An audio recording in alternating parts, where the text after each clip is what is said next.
we should be live. Hi, hi, I'm Cryptic Hybrid. Welcome to today's live stream. It's Wednesday and I have to wait for freaking 45 seconds to see my own stream on on the YouTube app because there's a freaking minute-long commercial playing just before I start a live stream. Just before I can actually watch my own live stream. It's fine. It's okay. You know, things like this happen. I guess I get money from that. So anyway, that was that was a weird intro. But anyway, hi. This is what? It's April 29th. It's a very special day because it's, well, Wednesday, Hump Day. Well, it's another lockdown day, so maybe it's not that special in that regard. But today, a very special friend of mine, actually two people that I somewhat know, are celebrating their birthday. First of all, F2, happy birthday, and another person that I don't know but hope I'm gonna know better at least. I do follow them on Twitter, Mark Kern, also birthday today. So yeah, lots of people born today, lots of birthday wishes, I guess, and you know, good thoughts. Anyway, that was kind of weird, but it's fine. It's okay. It works. Let's just go on. Let's start. And we're gonna check out the game, of course. We're not just gonna stay here, and you know, it'll be fun. Actually, I would actually do that if I would have enough people watching, and enough people would send me, you know, like, oh, it's my birthday today. I'll be like, oh, today is blah blah blah blah blah blah birthday, and happy birthday to everyone. That would actually be cool. But you know, that would be crazy, but also cool at the same time. Yeah, it'll be cool. But I guess that means I need a lot more people watching. So if you want to actually get me into that situation where I have to spend, why not half an hour, why not even more, reading people's names and wishing them happy birthday, then you know, tell other people about the channel, spread the word, share the videos, and so on and so forth, because that helps a lot. And that would be actually really cool. It'd be nice. It'd be like, just imagine if PewDiePie had like you know, a call, because he has a lot of subscribers, right? And he'd be like, yeah, you know, if your birthday is today, just, you know, send me a message and whatever, and I'll wish you happy birthday. And out of 100 million subscribers, well, more than 100 million at this point, it'll be like, I don't know, 5,000 people every day that send them messages. Yeah, that'll be fun. That'll be weird to see, but also interesting. Anyway, we're not gonna do that today. We're gonna play Unscripted. This is a game that I've played a previous demo of some time ago, and I made a video of. And today I was thinking of, well, I could do another video because there's a new demo out, or I could do a live stream. Now, given the fact that my previous video with the first demo was 53 minutes long, I was thinking, yeah, I'm not gonna do over an hour worth of, you know, just one video. I'm gonna do a live stream because here, you know, we have more time. We can, you know, spend 2 hours, 2.5, 3 hours if needed. And, you know, we can be a bit more relaxed. I don't need to like stress out to finish something and not make something that's super long that no one will watch. So, live stream, Unscripted, demo version. The game is not finished yet. It is in development. Now, the story of Unscripted is that you play a software developer and you're working on a game. And while you're working on a game, you're also moving to a new city, which is kind of inspired, I guess, by San Francisco. And you know, you don't know a lot of people there, you do know one person, you have to, you know, check, we'll see how it goes, but the point is, you have to deal with developing your game and life in a new city and meeting new people, finding a place to stay, and so on and so forth. So, let's check it out together. This is Unscripted. Start the demo. And, okay, so we start with, welcome to Repo Hive. Let's create your profile to make the experience unique for you. Okay, so it's gonna be Cryptic Hybrid, acceptable characters, okay. Personal pronouns, he, him, his, she, her, they, them. No, I'm gonna keep on with him, which is fine. Hey Macho, hello. I was just checking the name to see if it's, you know, hello. So pronouns, he, him. It's, you know what, it's cool that they have the options. And something that's different, programming language. New projects on Repo Hive will set the language to the language specified here. So we can choose what programming language we are, I guess, an expert in the game. Python, C++, Kotlin, I don't even know that one. Also a script, I don't even know that one. I'm gonna go for C++ because it's like a classic. This is a classic, so let's go. QuickMail would like to send you notifications. Notifications may include banners, alerts, and sounds. They can be configured in the app manager. I'm gonna allow that because you'll see there's desktop mechanic in this game, and yeah, it's gonna be interesting because it adds something different to the whole visual novel, you know, genre and the way it plays. Hi Popchat, hello. You said my nickname is so clear. Oh, thank you. Well, I try. Alright. Starting a new life isn't as easy as everyone else makes it seem. That is, from the appearance everyone gives off. To be fair, lots of people hide the stuff that are difficult and just show you the cool things. So, you know, not a lot of people show you the hardship of moving to a new city and moving, you know, and moving your apartment, you know, to a new apartment, but they'll show you, you know, their new apartment with, you know, all the stuff nicely put and arranged. So, yeah, appearances can be deceiving. While it's probably easy to leave everything behind, it's not, it never is. Getting yourself running again definitely isn't. I agree. You have to start everything all over again from scratch, relying on just your experiences. Wow, that's like playing a roguelike. It's like, I'm gonna die. You have some experience, start all over from zero. The thought of it scares me a little, but I know it's possible. I can do it. And maybe I'll finally achieve my dreams of being a world famous developer that goes to conferences and gets money without actually making any more games. Sorry. The train I've been on for a few hours finally stops at Coast Station.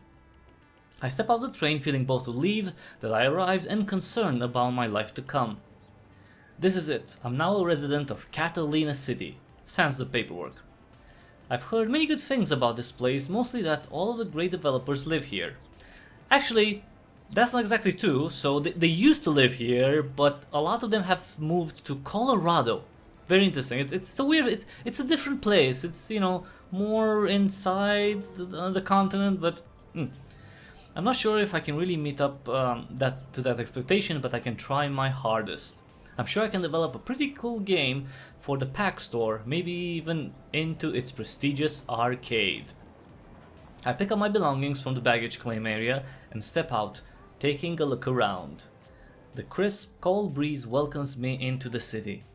I feel pretty confident.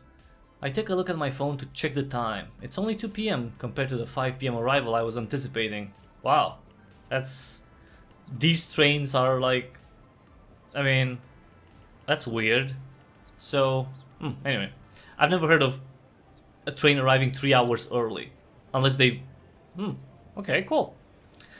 I sigh in relief and quickly shoot a message to Zeno, a friend of mine, letting her know I arrived. This is the person that we know in this city, Zeno.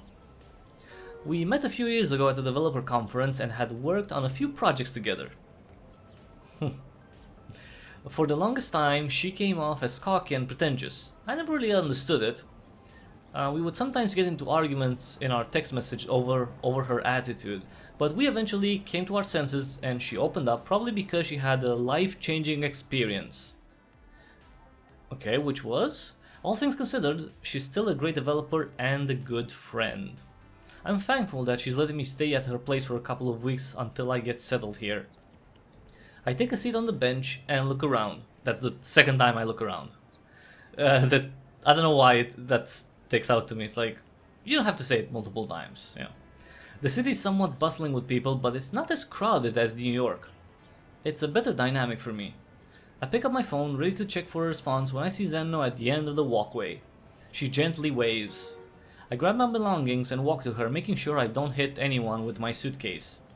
Instantly, I'm greeted with her welcoming eyes and warm smile. Hey, I didn't think the train would arrive so early. Yeah, 3 hours early. That's amazing, right? Crazy.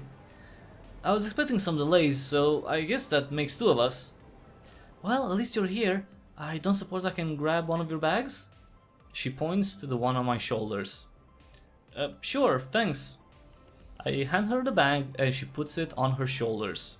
She jokingly sings and puffs. Jeez, could this be any heavier? It's not that heavy, come on. I know, I'm just messing with you. Zeno grins. Well, we'll better get going before you get stuck to the floor. You better make sure to have some sort of workflow when living here in Catalina City, especially agile. But hey, at least you won't need to make a fuss of writing user stories. Okay. I follow Zeno to her car parked a few blocks away.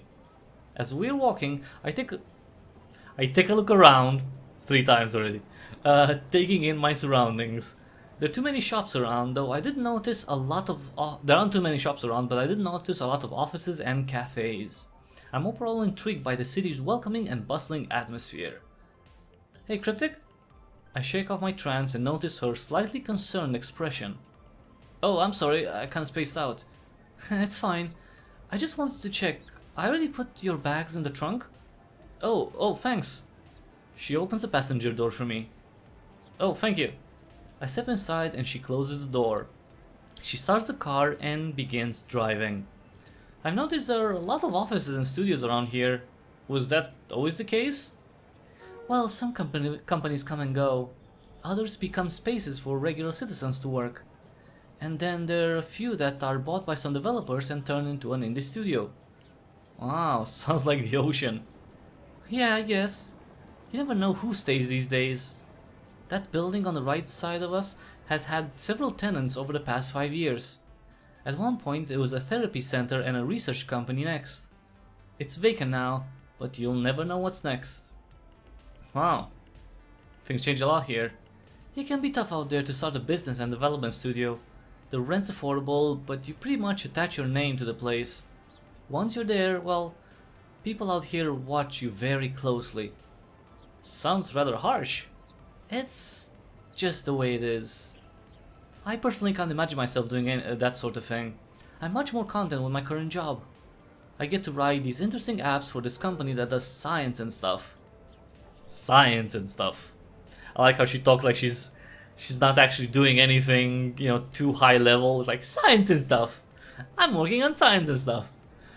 Science and stuff? Yeah, exactly. I can't really talk much about the job. It's classified. Okay. Okay, so she can't talk because she's actually secretly employed by the Chinese government, and she's making apps for laboratory in this town called Wuhan, and she can't really talk about it. That's the thing. It's a little bit. She's doing some apps to track with GPS, using a GPS signal to track the movements of some bats that are in that area. I guess the Wuhan lab there is like specializing in you know, nature preservation efforts. So it's something like that. yeah, exactly. Yeah, she's definitely signed an NDA. Yeah, definitely. But at least I enjoy it. See, she did enjoy. She pays good. You know, the Chinese Communist Party pays really well. I can tell. I'm sure they'll come to me soon enough. I'm certain will, don't worry. We make it to Zeno's apartment after 15 minutes of driving. We both step out of the car and grab the bags from the trunk. The same bag. We make our way to the entrance to the grand building when Zeno unexpectedly stops. You don't mind cats, do you? Me? No, not really. I feel like you've asked me this before, though. Did I? I don't remember. Right, I think you did because you were worried that I died if your cat touched me or something. Oh, that's right. That's a relief. I thought that I didn't ask you this entire time. No, you're good. You're fine. I follow Zeno into the building and her apartment floor. And of course, you know, I'm not gonna say it, but if you're an art, any type of STEM person, like, you know, science, technology, engineering, whatever the M is, medication, I don't know. If you're any STEM person and you're female, come on, really a cat? That's such a cliche to have a cat. I'm just saying. I know a lot. It was funny. A lot of you know, colleagues of mine when I was in university at engineering, electrical engineering. They had cats, so you know it's like, come on, all cats. Anyway, just break the two things: cats and photography. Just break the cycle. You can break the cycle. You can have a dog and not be passionate about photography. Fine, you know. I'm just saying. If you want, sure, but you know, it was fun. Anyway, it was a funny observation at that point in time that so many of them had cats and were passionate about photography for some reason. She pulls her keycard out of her pocket and slides it into the receptacle. The reader beeps, acknowledging the input, and unlocks the door. There we go. Zeno makes her way inside while I follow slowly. I follow slowly because I don't know where the cat is. Pretty nice apartment. Clean. Her apartment definitely has the modern feel to it. I feel like I'm staring at a model house from a real estate catalog or a magazine. Except that this place has a sense of home to it. Some sense of warmth. Wow. I hear Zeno giggling from the side and I feel something touching my leg. I return my focus and look down, noticing a white cat casually tapping my leg with its paw as if to try to figure out what I was. Basically was doing without you know any claws out. Like, human? Is it human? Like, yeah, I'm human. After a few more taps, the cat looks up and directly into my eyes. We enter a rather quick staring contest as the cat processes my face. Never get into a staring contest with a cat, you will lose. I can hear Zeno still giggling, though much lighter. The cat suddenly loses all interest in me and jumps on the couch. I shake my head and look at Zeno. Looks like you've met Benny already. That I did. That's the first time I've ever seen him do that to someone he meets. He's usually a little more active, I'd say. What does that mean exactly? To make a long story short, I think he already likes you. Oh, I'll take that. Better than him not liking me. Certainly. Here, let's bring those bags over to the room I've set up for you.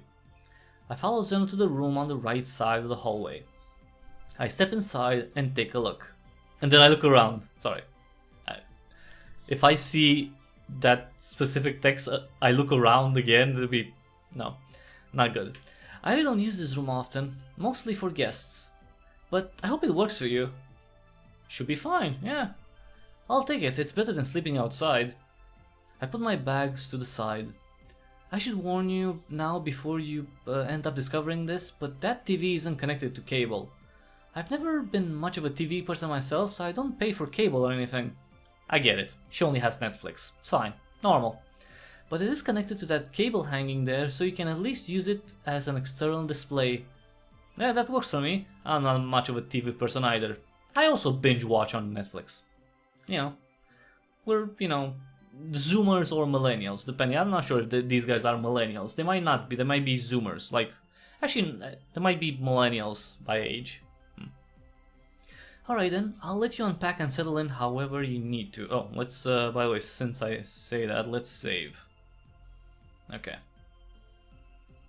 I forgot to save. Alright, let me know if you need anything. Will do, thank you. Zeno places any remaining bags on the side and steps out of the room. I open the nearby dresser and start placing my clothes into it from one of my bags.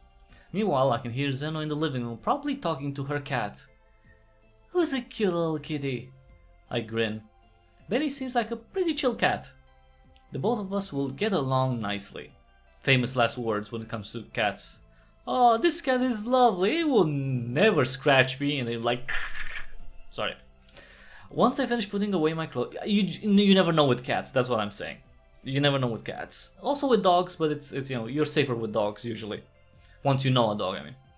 Once I finish putting away my clothes, I open my backpack and pull out a laptop and a mouse. I place them on the desk and set up the charger.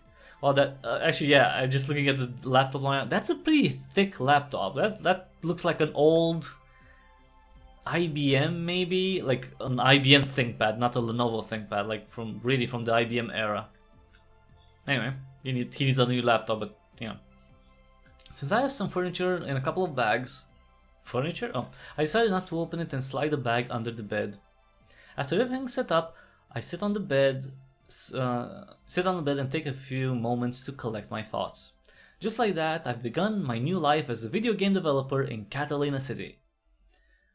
And next step, I'm gonna take Adderall or Coke. Cocaine, I mean. No, probably not. I smile. I'll make it through. Again, famous last words. I get up and walk over to the living room. It's kind of funny that we haven't seen the cat though. I mean, we should see the cat, right? Hopefully, you know, there's either later on in this demo or in a future build, we will be able to see the cat. That would be cute, because I don't know it. I haven't seen it. I notice Zeno lying on the floor, observing Benny as he plays around his little castle. He walks behind the castle and pokes his head up from the top. He scans, almost like a security camera, and notices me. Oh, you found... She looks in his general direction and finally notices me. Ah, that didn't take long. She gets up from the floor and adjusts her dress. I didn't have a lot to unpack. Right. Benny leaps from behind the castle and makes his way up to the couch. And off he goes. She lightly chuckles to herself.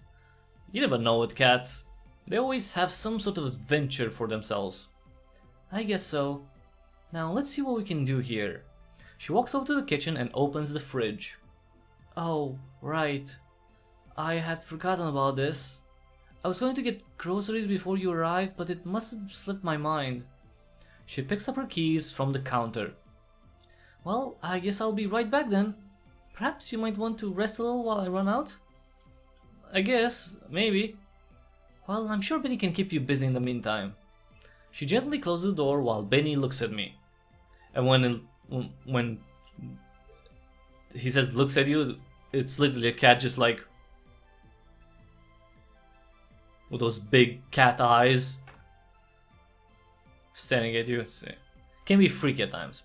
We look at each other for a while before I decide to head to the room and rest for a bit, as suggested. Wow, it's already nighttime. Time flies. I wake up from a long rest, slightly confused. I look at the clock close to me. 7 p.m. Wait, so the train arrived at 2 p.m? And it took 15 minutes to get, let's say, 2:30, we got to the apartment.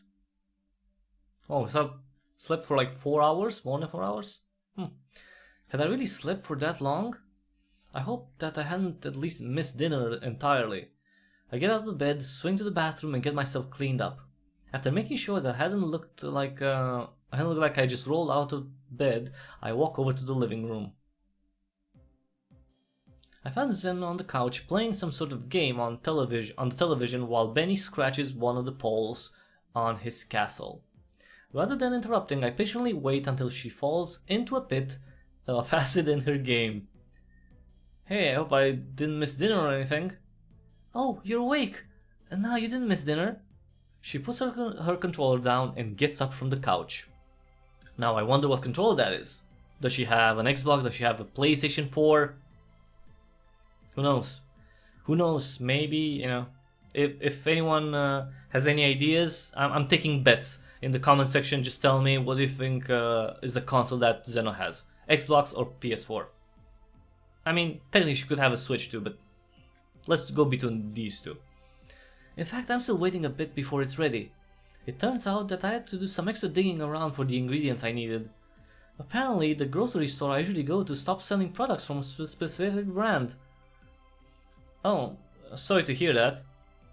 Not much I can do about it. It's all just corporate issues affecting everyone again. Well, that's not that big of a problem, I guess. Corporate issues. I mean, yeah. I glance back at the TV screen. I mean, what would she want? Would she want every store to have the exact same things, like, in perpetuity? It's like, no. Things change a little bit. It's fine. So, what game are you playing there? Just a puzzle game. It sure does challenge the understanding of my understanding of physics. Great, then I'd be lost. It's not that bad. I'm no physicist, yet here I am, falling to my death. I chuckle. You would say that, you definitely would say that. Well, obviously. Here, let me check on the pot really quick. She steps aside and moves the lid from the pot. She stirs the contents a bit before perking her head up in excitement. Now that's what I call ready. I can't believe it's not butter. She grabs some bowls from the cupboard and starts serving the food into each bowl. However, I notice that the table's not quite ready. Hey, where do you keep your napkins? Oh, I just keep them under the... As soon as she pointed to the right cupboard, I get to work immediately and grab them out of it. I prepare the table with the napkins and silverware despite the fact that I didn't ask about their location. Because while he was allegedly sleeping, he was snooping around the whole apartment and he found where the silverware was, and he was going through her lingerie, drawers too. This guy's a pervert, I'm just saying. I'm assuming, I think. He's probably a furry though. I mean, what are the chances? He's a developer from New York, moving to Catalina City, which would be somewhere on the west coast of the United States, probably something like San Francisco. What are the chances? Like perv or furry? I mean, technically, you'd think more perv, but nah, could be furry though. They're By the time Zeno gets over to the table, her eyes widen in confusion. What in the... I finished preparing the table for you. She weakly chuckles in response. Oh, thanks. She gently sits down, still slightly confused. It just kinda happened out of habit, if you're wondering. Oh, for a minute I thought you'd turn into a robot or something. Why? I mean, it's just, arrange your table. We talked for a while and caught up as we enjoyed dinner together. Zeno's split pea soup was definitely a treat. After finishing up, I help clean up the table while Zeno works on getting the dishes in the sink. Once everything's been cleaned, the two of us take a seat on the couch. Today has never felt so long before. It's been a long day for the both of us. Yeah. I feel pretty tired. I woke up at 6:30. 6:30? How come? I got a little excited and wanted to make sure everything was in order before picking you up. Oh, yeah, that makes sense. You should probably get some rest then. I probably should. She gets up from the couch and takes a look at Benny. Benny's already fast asleep on top of his castle. Alright, I think I'll be heading off early then. I might do the same. Before I could even say goodnight, she disappears from my view. Wow, she's fast. I get up from the couch and walk over to my room. We just leave the cat there to sleep? Poor little cat, just ignored. Sorry, I'm gonna have to drink quite a bit because, a lot of talking in a visual novel. I take a seat on the bed and look out the window. There's some activity going on, but nothing quite like where I was before. Yeah, definitely not from New York, yeah. I chuckle and get under the covers thinking about what tomorrow will bring. I'd probably want to get started with looking for a place at the very least, and then perhaps I can start writing some bug fixes to my game. Do you actually write bug fixes? You just do bug fixing, I guess. Anyway. Player clipping out of bounds can be a pain. Ah well, true. I shut my eyes, ready to face tomorrow. Well, he sleeps a lot. And the new day has come. That clock should really show something else because it shows 3:30 p.m. That's no. The rest of the night was rather peaceful and I managed to get a full 10 hours of sleep. 10 hours? Wow. This guy is super relaxed. 10 hours. I mean, 8? Sure. 10 though? Wow. I mean, he didn't do anything. He slept another 4 before. Anyway, that's weird. I take a look at the clock, confirming that I did indeed wake up at 8 AM. Here it is, day 2. I get out of bed and pull out my outfit for today and walk over to the nearby bathroom. After getting myself ready, I walk back to the room, tidy up the bed, grab my phone, and head into the living room. I like the music. Let me just... Can I increase the volume a little bit? I don't want it to be too loud though. I kinda like the music. I see Benny sitting on top of the corner, eyeing the couch. I take a look around, but don't find Zeno anywhere. As I step across and take a look in the kitchen for a note, Benny takes a leap onto the couch. He spins around and looks at me, proud of his accomplishment. I lightly chuckle as I continue to take a look around. Oh, what's with the take a look around? That's the 5th time that's used. That's the 5th time. 5th time. I mean, come on. You should use other, words. Unfortunately, I don't find anything in the kitchen either. However, I do notice that the pot from last night's dinner wasn't completely rinsed all the way. I instinctively finish the job for her and place it into the empty dishwasher. At the same time, I scan for other items and place them in the dishwasher. After closing it up, I wash my hands and walk over to the living room again, this time scanning for a note. As soon as I start looking at the coffee table, I heard the door behind. I hear the door behind me open.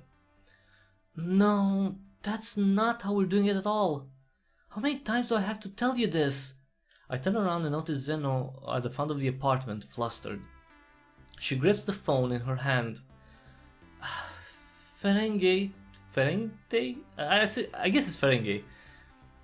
No. Who do you think you're fooling? This time is just like the last and I'm not buying into it. I've had enough. She hangs up the phone and places it on the counter. Good morning. Are you alright? Me? Not really. Just a coworker pulling my strings again. She walks into the kitchen and freezes after noticing the empty sink. What the? I swear this sink was full just half an hour ago. I just put them in the dishwasher when I woke up a few minutes ago. Oh, really? It's only your 2nd day and you're... Well, I appreciate it, thank you. Have you eaten already? No, not yet. I was looking for you since I didn't see you. Ah, I see. Well, I haven't really eaten anything either. I woke up half an hour ago when she called. So I guess the both of us can swing by one of the cafes around here to get some breakfast. Sure, why not? Zeno grabs her keys from the counter as I follow her out the door. We drive around for a few minutes before arriving at the cafe. As Zeno and I approach the cafe, I take a look around. There was a song with something like that. Limp Bizkit. Was it actually named Take a Look Around? I don't remember. Or it had a line Take a Look Around. Anyway, that text is way too often in this game. There's a decent amount of greenery around the cafe which separates it from the general business of the city. I smile as Zeno and I take a seat at a table outside. Now don't you leave, I'll go inside and order something. She gets up from the table and heads inside to order while I continue to take a look around. Jesus Christ. Oh, Jesus. The warm sun beats down on my back as I notice a few birds hopping about. Zeno returns a few minutes later with a small bag and 2 coffees. She puts a coffee down in front of me while trying to maneuver everything else. See, that didn't take long. I didn't think it would, thanks. She takes a seat in her chair and scoots in. Now, let's see here. She pulls out a few napkins and plates from the bag. Plates? Really? I take one of the plates while resting my arm on the napkins to make sure they didn't blow away. Zeno places a croissant on each plate while taking a napkin from under my arm. I slide a few under my plate just to be safe. You know, I find it funny that we're acting like as if it's windy today. Just being overcautious, I guess. As soon as I take a bite of the croissant on my plate, I hear a voice from behind Zeno. Well, well, well. I see an energetic woman walking towards us, though I don't recognize her. Given Zeno's expression, I assume that voice is familiar to her. Within a few seconds, the woman arrives at our table with a cup and a bag in her hand. It looks like we got a couple here. I'm just trying to, make a more playful, I don't know why, voice. Something more... A couple of what? The two stare at each other, stifling their laughter. However, the stifle doesn't last long as the two burst out in laughter. Good morning, Zeno. And good morning to you as well, Catherine. Catherine. It's Catherine. I'm just gonna say Catherine. Because it's probably just her parents just wanted to be special and, they found a different way of spelling. But it's like, oh, it's spelled K-A-T-O-R-I-N. And, it's pronounced Catherine. Catherine, like, alright. And who's this fine specimen here? Catherine, this is Cryptic Hybrid. He's a new resident and a good friend of mine. That would be a real weird name, though, to have. Like, this is Cryptic Hybrid. It's like, is that your stage name? It's like, nope. Nope. I legally changed my name to Cryptic Hybrid, see? And Cryptic, this is Catherine. She's a colleague of mine. Catherine looks at me and sticks her hand out. Howdy! Howdy, really? She doesn't look like she's from the south. I hesitate for a millisecond before shaking her hand in response. Nice to meet you. Zeno, is it alright if I join you two this morning? Be my guest, I'm sure Cryptic won't mind. She takes a seat to Zeno's right. So, how long has Cryptic had been here for? Just about a day. Oh, you're completely new. Well, I'm sure Catalina City will suit you well. Zeno tells me you've been working on a video game for some time now. Is that right? Oh, that's her, sorry. I screw up my voices sometimes. Yeah, for the most part, I haven't touched much of it since I got here, but I only got yesterday, so I'm hoping to finish it soon. Oh, what kind of game is it? Alright, let's save, because this is our first choice. I don't know if this is gonna have any impact on the actual story. So we can choose either puzzle game, platformer, or visual novel. Now, if I choose visual novel, I'm gonna go more towards the furry perv side, or like, things, or I could go for puzzle game, or platformer, which, I mean, if I would be making my first game, I would probably try to make a platformer, so I'm gonna say platformer. Well, I guess you can't go wrong with a classic type of game, eh? Yeah, just something a little light, nothing out of the ordinary. I don't know, you sure seem to throw some oddball mechanics in your work. Well, it sure sounds like you've got yourself something good to work with. Do you have any plans of publishing it anytime soon?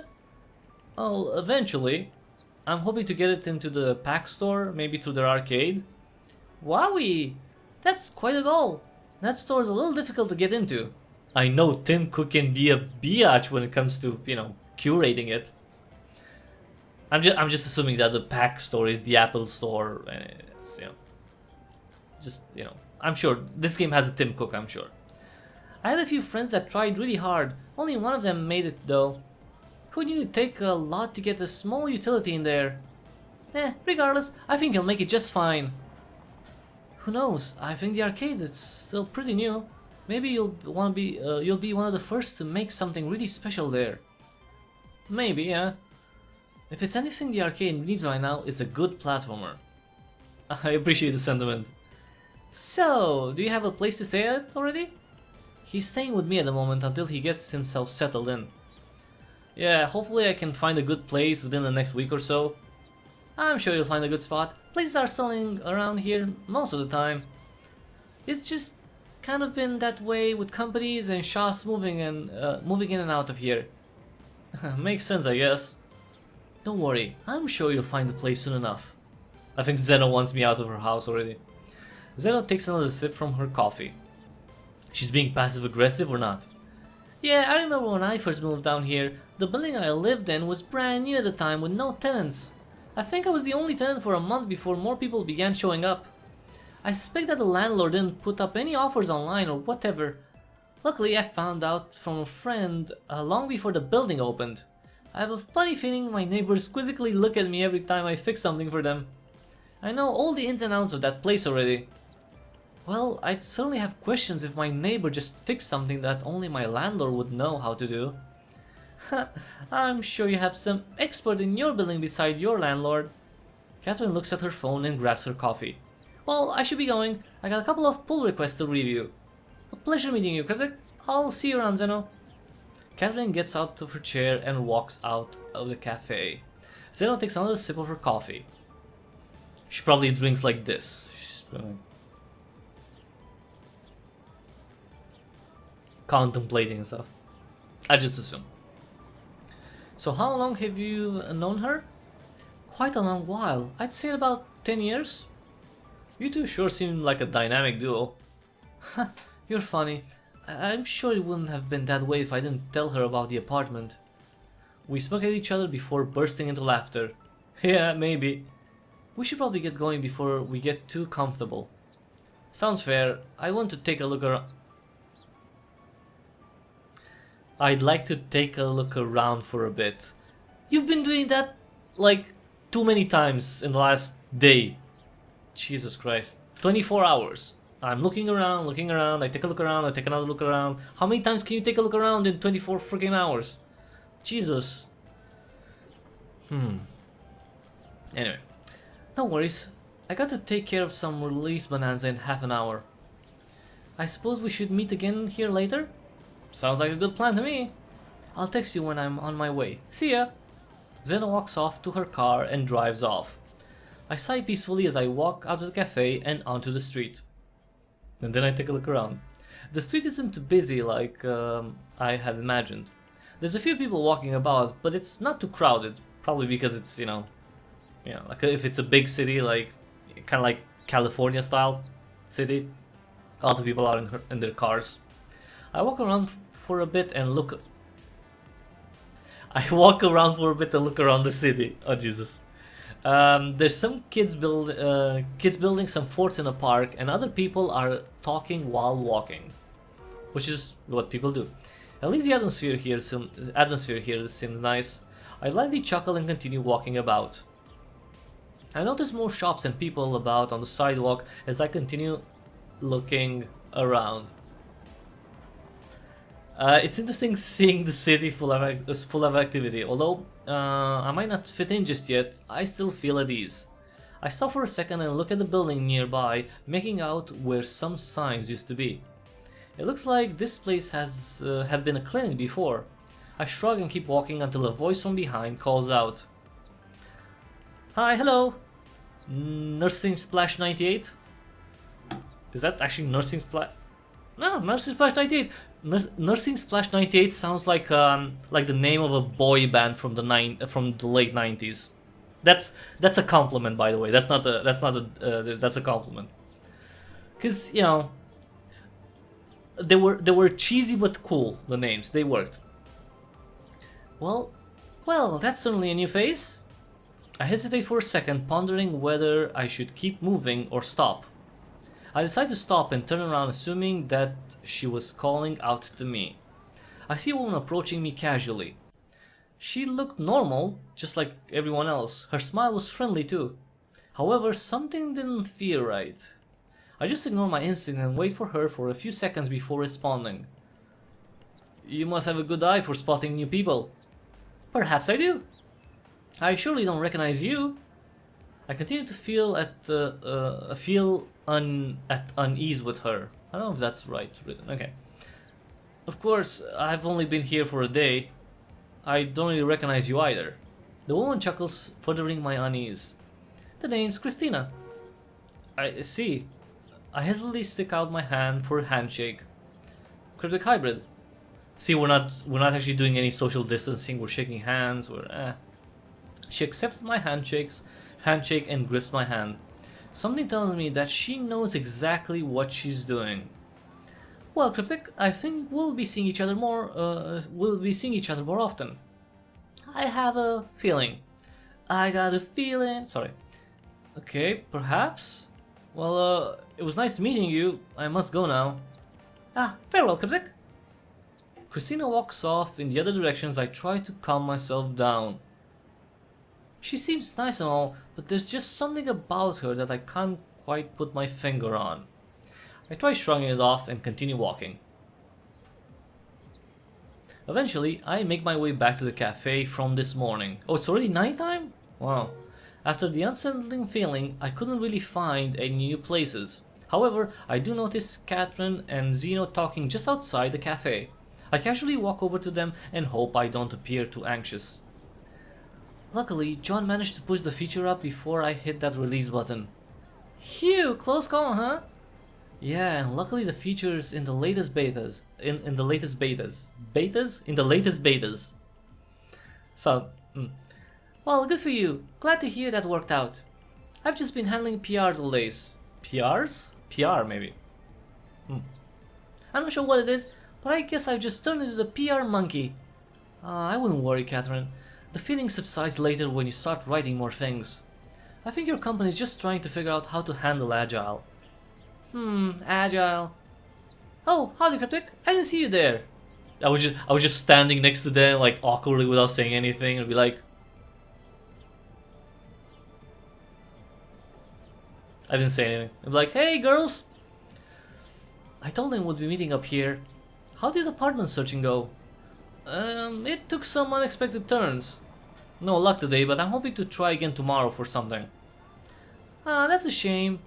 I don't mean to intrude, but I'm pretty sure we've got an empty apartment on my floor if you're interested. Thanks for the offer. I'll take a look into it if I don't find anything else soon.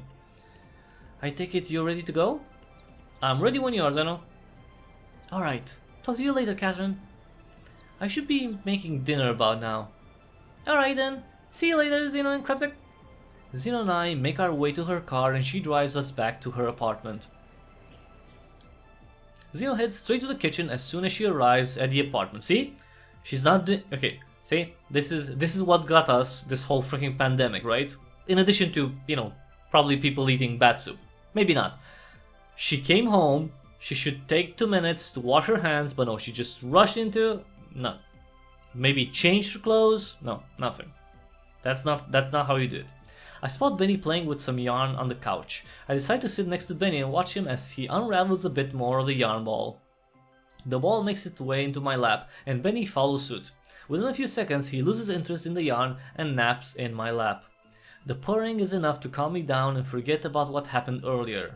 Wait, was he still upset about some random person meeting him? It's kind of weird. I mean, why would he be not calm? I mean, that's odd. Zeno tries to make conversation, but the noises in the kitchen overpower her and I can't hear her. Oh well, I close my eyes as I continue to let the purring calm me down. What is the game about? Okay, so this game, visual novel, seems pretty obvious that's a visual novel. It's a game in which you play a game developer that has just moved into a new city. And you're trying to make your game, finish your game, and put it out on a very well-known platform. At the same time, you meet new people. I guess try to find a new apartment and so on. So that's the gist of the story. Software developer making a game in a new city, and all the adventures that happen because of that. Actually, speaking of that, okay, save, good. Well, I close my eyes as I continue to let the purring calm me down. After half an hour, Benny jumps off my lap and onto the table, prompting me to open my eyes and check on Zeno. She's still cooking in there, but it appears that she's almost done. Within seconds, I'm already on my feet and helping prepare the table a second time. I just about finished the job when Zeno brings over the pot from the stove. Once everything's ready, the two of us start and follow our evening routine as usual. I like how we already have a routine and we've just been in the same apartment for a day. Almost 2 days. Although I still feel a little uncomfortable about Christina, I at least got to walk around a bit and met Catherine. I definitely feel confident that the next few days will go smoothly. Famous last words again. I mean, okay, maybe they will go smoothly. I mean, what could happen? Inventories would like to send notifications. Notifications may include banners, alerts. Okay, I'm gonna allow this. This is all part of the game, right? So it's not like a notification that you get in the desktop or anything like that, or in the browser. No, this is all, all in-game for a very specific reason. I had a bit of trouble sleeping last night while trying to stop thinking about yesterday. However, I think I've gotten over what happened. What happened? It's like you met someone. Okay, she was a little... I mean, it was weird because you don't just usually walk around a new city and someone stops you and introduces themselves to you. But it's not that weird. I mean... Anyway. I take a look around for Zeno, but she isn't anywhere to be seen. I head to the kitchen to look for a note as usual, but there isn't anything there. I'm guessing that she's not the kind of person to leave notes. I sigh and decide to head out to get some breakfast.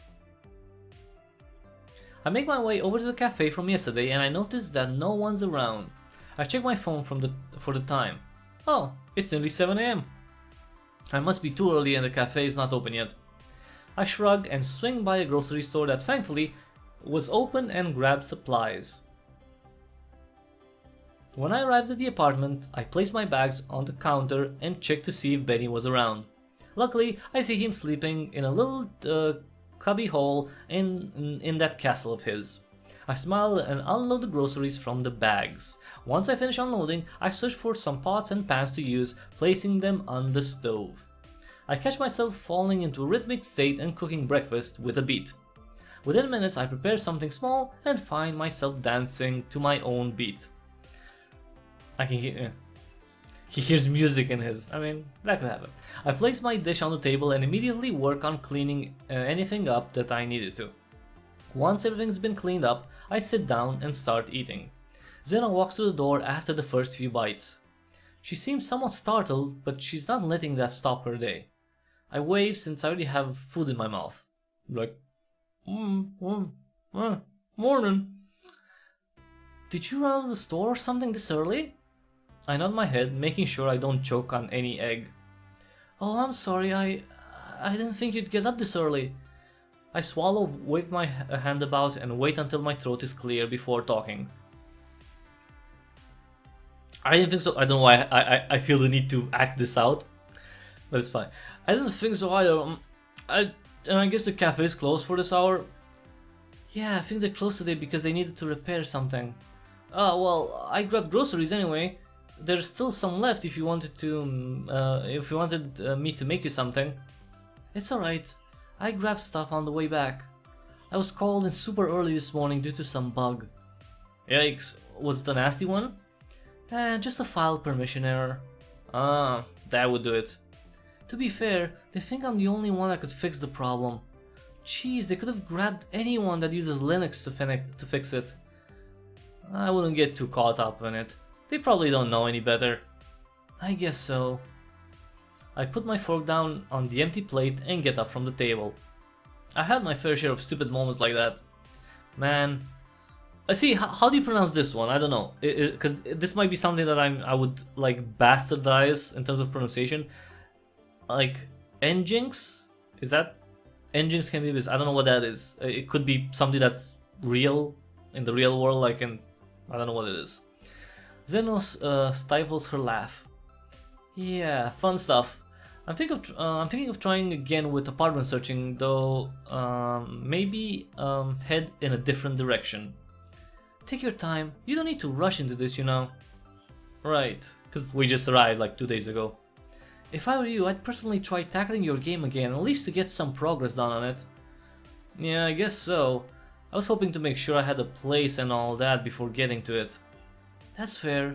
No one's stopping you. That, and there's not much more to do other than just do tests and start writing scripts for deployment. Scripts for deployment? Are you planning to release your game through CI or something? No, I just want to automate some of the work into signing the binaries and uploading it. It can be a little bit of a hassle to try and do it manually each and every time, you know? That makes more sense. Yeah, definitely. Sounds like you're not using the conventional means of publishing. Well, yeah, I'm not using the company's language or IDE. Huh. Zeno puts her hand on her chin and ponders what I'm writing my platformer game in. So wait, what language are you writing it in? Oh, C++? Oh, that should be me that I say that. Well, I'm sorry. Why would you be sorry? I've had some bad experience with C++ in the past. Why is she talking like she's talking about an ex-boyfriend? I had some bad experiences with that guy. It's a programming language. Of course you have. I didn't think jumping straight from JavaScript to C++ in an instant would work out so well. Right, okay, sure. But maybe you could go from JavaScript to C#, and maybe from C# to C++? Or just, I don't know. C++. I don't think that's been used for any submission on the pack store. Well, I guess I'm going to be the first, provided that it goes through, of course. Yeah, maybe. Zeno walks over to the couch and takes a seat. Who knows, I could compile something later. That's fine, you don't need to. We can use my machine later since I have the tools. Yeah, I can send you a copy of the source code later. I'm probably just going to read for now. Alright, I'll probably just work on some stuff then. Sounds good to me. I walk over to my room and turn on my laptop. Finally. My old IBM ThinkPad laptop. It takes a while before my laptop fully kicks into action, but it luckily does manage to wake up. See? I knew that was a super old laptop. Has a hard drive in, super slow. I assume it had grabbed an update before I left and tried installing it while I was away from it. So it's an old laptop and it's running Windows 10. No good, no bueno. Oh well. I sigh and pull up my code editor and start compiling the app. After waiting for a few minutes, the code is ready for me to copy over. I fumble around and look for a flash drive in my bag to copy the files over to. After searching for a few minutes, I eventually find a small drive hiding in my pocket. I stick the drive into my laptop, copy the files over, and then eject it. Hey, there we go, see? That's our first notification. Inventories, project USB, hopefully this doesn't get damaged. Okay, so you can see down here we have a button use item. And here you can see the items that you have, and I guess you'll be able to use them later on. So we have the project USB, well, the USB drive with our project, and you can see we can also open the inventory to see other stuff. So we'll be able to, I guess, carry more things, like have an inventory, like a point-and-click adventure game, although this is a visual novel. So this would be something extra, a little bit different from other visual novels. And yeah, we'll have to see how it goes. Hopefully this doesn't get damaged. I mean, it's a flash drive, it'll be fine. I close on my laptop and walk out of my room since I didn't have much to do beside that. I notice almost immediately that Zeno has fallen asleep on the couch. Wow, people here sleep a lot. Deciding not to say anything, I head out of the apartment and start walking around. I pick a different direction from the last time in hopes of finding some new places. I let my eyes wander, noticing a couple of shops and small offices I haven't quite seen before. Oh, and we got an email, see? I feel my phone buzzing but decide not to do anything about it. At least not yet, we're gonna check that later. If anything, I can always just head to the desktop and open quick mail from activities. Actually, you know what? Let's do that, let's save first. And let's check out our desktop, which is, I guess this should be related to our laptop, but you can use it anywhere. So it's an OS inside the game. This is called Alice OS. You can see Alice OS Prospect Park. It's, you know, obviously mimicking Mac OS. And here we can check our inventory. Like you can see our USB, well, flash drive. I don't like to say USB drive, flash drive. App manager. Oops, sorry. Wait, sorry. Because as soon as you go back, quick mail. Okay, so we got one mail in our inbox from Christina Ferengday. I guess I'm nice portfolio. Hey there, I hope I didn't startle you with this email. I found the email address online attached to your portfolio. Speaking of your portfolio, it's really impressive. I haven't seen any Python code this clean and concise with a developer like you in a really long time. I'm a fellow Python developer. I'm really interested to see what else you're currently working on and would love to show you some of the work I've been doing. I hope we can meet sometime and share. Good luck in Catalina City, Christina. So this Christina would be the person we met yesterday, like that she insisted on kind of meeting us, and she's also the person that Zeno was arguing with. So you can already see the drama unfolding if we, get too close to her. Alright, eventually I make my way over to the same place as yesterday. Dude, it's a big city, how do you get to the same place as yesterday? I should feel surprised about the small size of the city. No, it's not small, it can't be small. But it feels normal. Maybe I'm just a fast walker. Or maybe you're walking around in circles. I take a seat on a nearby bench and take a look around again. Again with the looking around. The nice breeze offsets the heat, but also sends chills down my spine. I keep sitting and absorbing the environment around me for a while before I notice Catherine out of the corner of my eye. She appears to be talking with a businessman, probably a client. I let it be and keep looking around. It kind of feels weird not having much to do with the project. Am I supposed to have an urge to keep coding? Maybe, if you want to finish it. I don't think I should get ahead of myself. I don't want to abandon a bunch of project ideas because of boredom. Maybe once I get feedback on my current platformer, I'll have something to work on. Maybe he's waiting to find a bug. I mean, he did say something about cleaning up some bugs, so maybe that's the thing.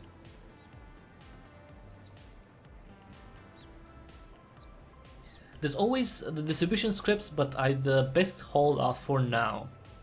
I notice Catherine coming my way, but she isn't noticing me. I'd rather not bother her, so I keep idly looking around.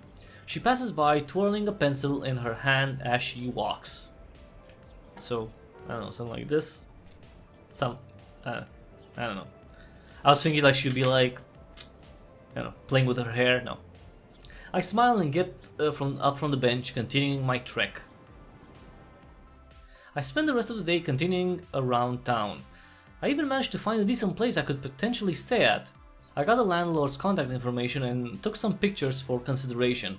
Eventually, I make my way back to the apartment. Surprisingly, I didn't see Zeno. I'm guessing she's either out getting things or is having a post-production panic attack. I walk over to the kitchen and check to see if my groceries were still in there. Luckily, they had been untouched. So Zeno didn't eat anything. I pull out some of them and start making dinner. Again, I find myself cooking with some sort of rhythm as I continue. Within a few minutes, I have a pot of rice ready. I grab a trivet, place it on the table and bring the pot over. Again, I still don't see any sign of Zeno. I didn't bother looking for a note either, given that she didn't leave anything the previous times. I decided to keep waiting and proceed to making a stew to go with the rice. First I'm gonna say, I can't forget to save, I finish seasoning it and when I hear the door open. Howdy! I hear no response, not even a jingling of keys. I turn around and still don't see Zeno. Oh well, I guess I must have heard another door on this floor or something. I turn back around and continue cooking. Once the stew's ready, I grab another trivet and bring the pot over. I put the lid on the stew pot and turn off the stove. A few minutes pass and I still don't see her. I walk to the door and peek my head out, checking if she was at least in the hallway. There's no sign of life. I close the door and quickly text her just to make sure she's still alive. I was actually thinking that those knocks were somewhere else. I start grabbing bowls and spoons when I hear a sudden knock on the door. I put the bowls and spoons on the cleaner side of the counter and open the door. Immediately and unexpectedly, I see Christina at the door. I think she's surprised to see me too. Cryptic? Oh, hi. Well, this is a pleasant surprise. Sure? I don't suppose you happen to know if Zeno's here, would you? Not that I know of. She hasn't shown up for the past half hour and I haven't received a text from her. How peculiar. I thought she was just avoiding my emails. Right. Now you, on the other hand. I did see that you sent me something. I was going to check it after dinner. Reading emails on my phone on the go isn't really something I do. If you insist. Well, I guess that answers a few questions. Perhaps it does, I wouldn't be sure. I should be getting back to doing things? Fair enough. Au revoir.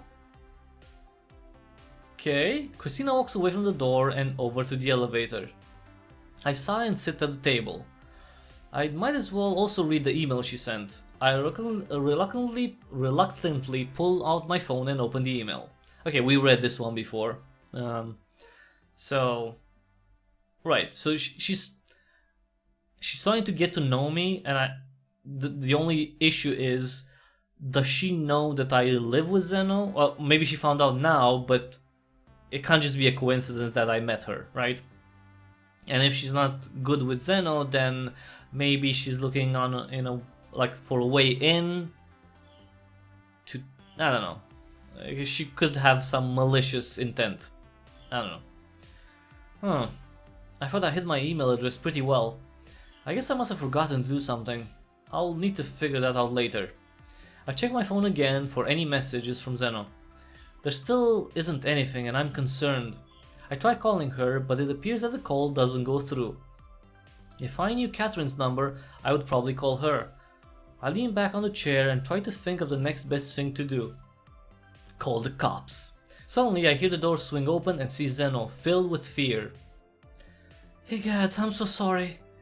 I tried calling and everything, but my phone was dead. I get up from the table. Thank goodness you're alright. I was getting a bit concerned. You must have also caused some concern with other people too. My goodness. There was a fire in the database room today and that had to be put out. Luckily nothing was harmed and the data's still intact. And then my phone died on me. She takes out her phone and places it on top of the counter. The phone starts charging almost immediately. Your counter's also a wireless charging pad? Oh yeah. I don't know how they did it.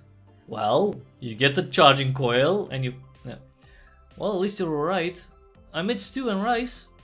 It hasn't been sitting for more than 5 minutes, so it should be still warm. Stew? How? Well, the groceries from this morning. Oh. Alright then. Zeno takes a seat at the table while I retrieve the bowl and spoons from the counter. I distribute the bowl and spoons and start serving dinner. We continue on with dinner as usual and talk about the incident at her workplace. Luckily no one was harmed and everything should be fine.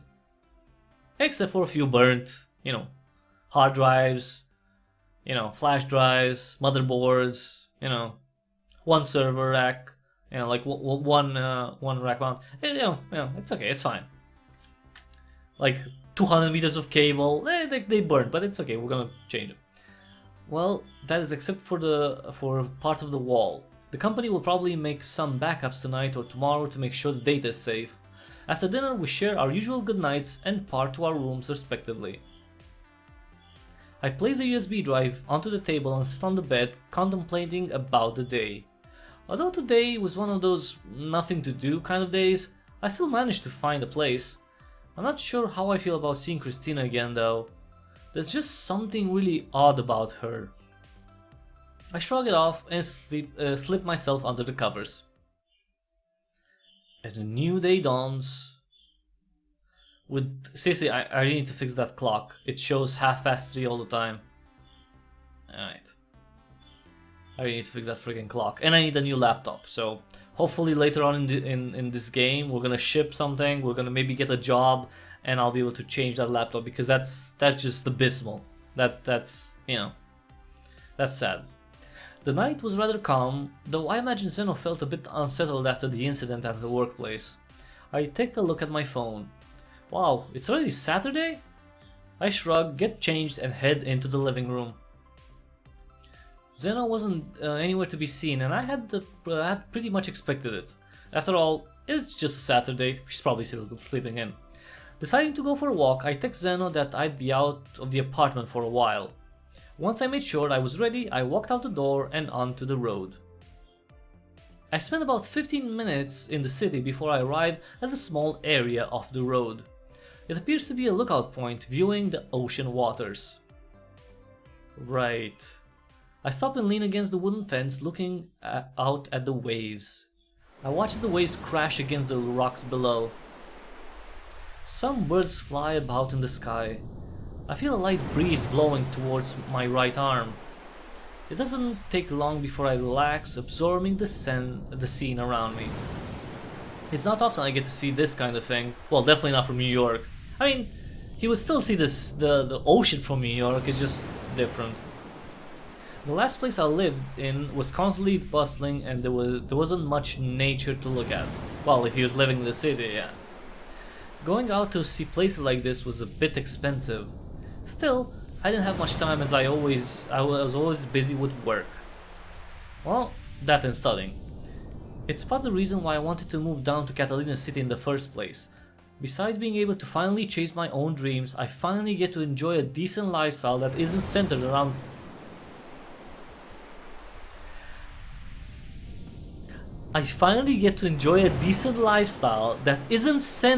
around capitalist principles. Oh, Jesus Christ. I'm sorry, but that's like... It's like, in New York, I was born and my mom said, well, my boy, you have to your lifestyle has to be centered around capitalist principles. But in that land far, far away on the West Coast, where more cities have a Spanish name than an English name, that's where there's a utopia, where capitalism doesn't exist. It's an amazing place, and there everyone is happy and rich, and they have everything what they need. That's funny. That is funny. Centered around, what the fuck does that mean? Capitalist principles. What the fuck? Anyway, that's funny. I lightly chuckle. Oh, yeah. Capitalist principles. I keep staring into the ocean, watching every wave. I mean, you wouldn't, there wouldn't be anything there if it wasn't for some sort of capitalistic principle. However, because think about it. Like, the whole continent wouldn't have been colonized eventually if one crazy dude wasn't like Christopher Columbus, wasn't like, you know what? I'm not gonna live my life with capitalist principles, but I hear there's money to be made if we find a new route to India, so I'm just gonna take this boat.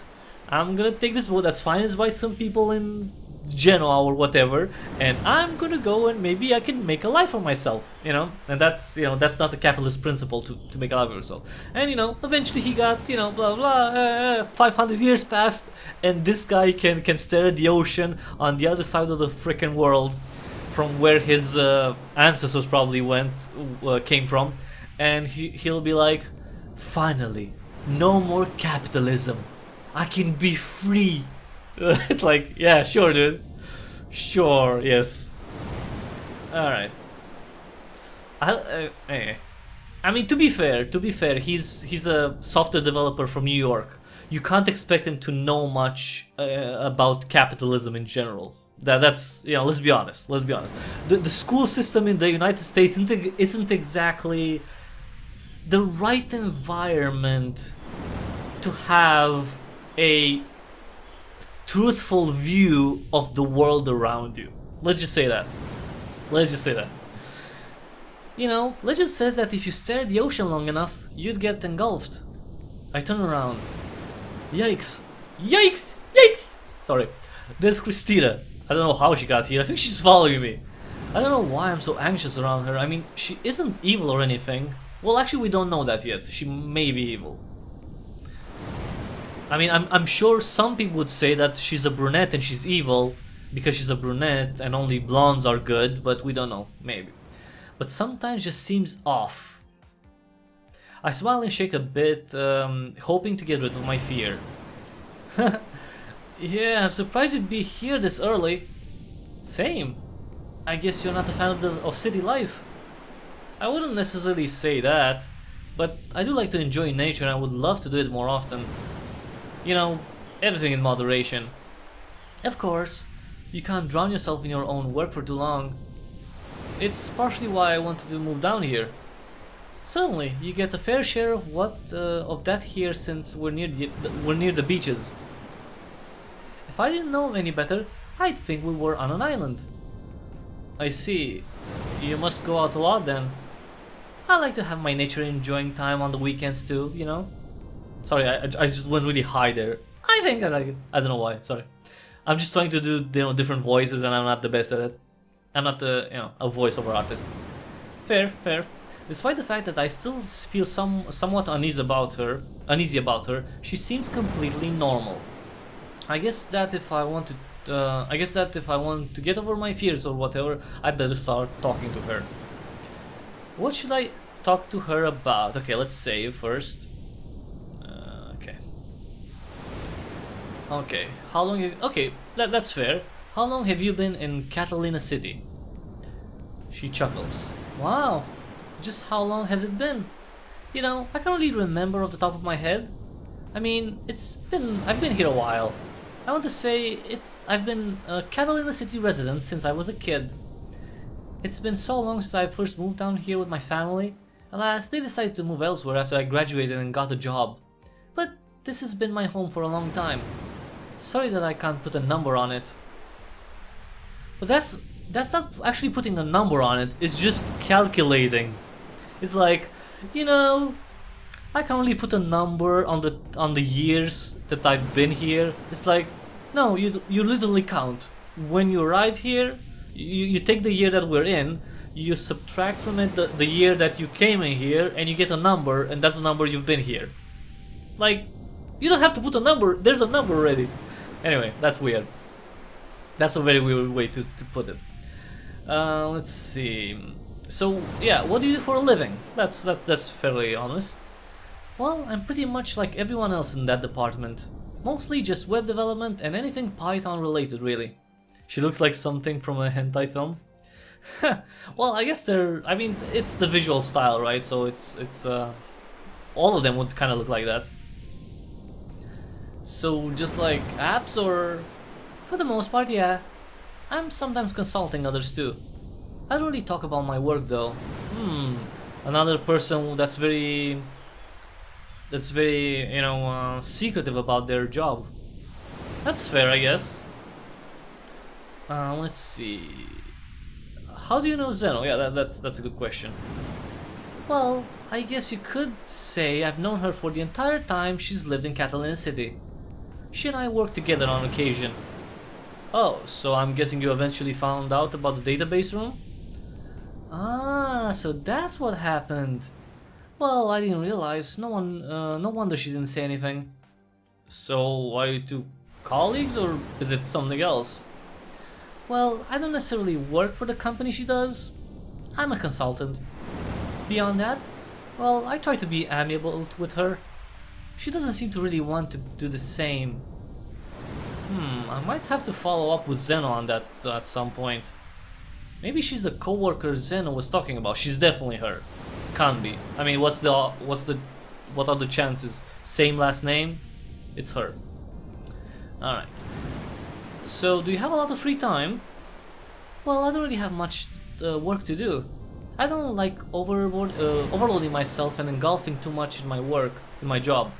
So yeah, I guess you could say I have a decent amount. So I guess that explains why you're always around. Perhaps so, but I wouldn't solely pin out on just that though. I spot a couple of birds flying about in the corner of my eye.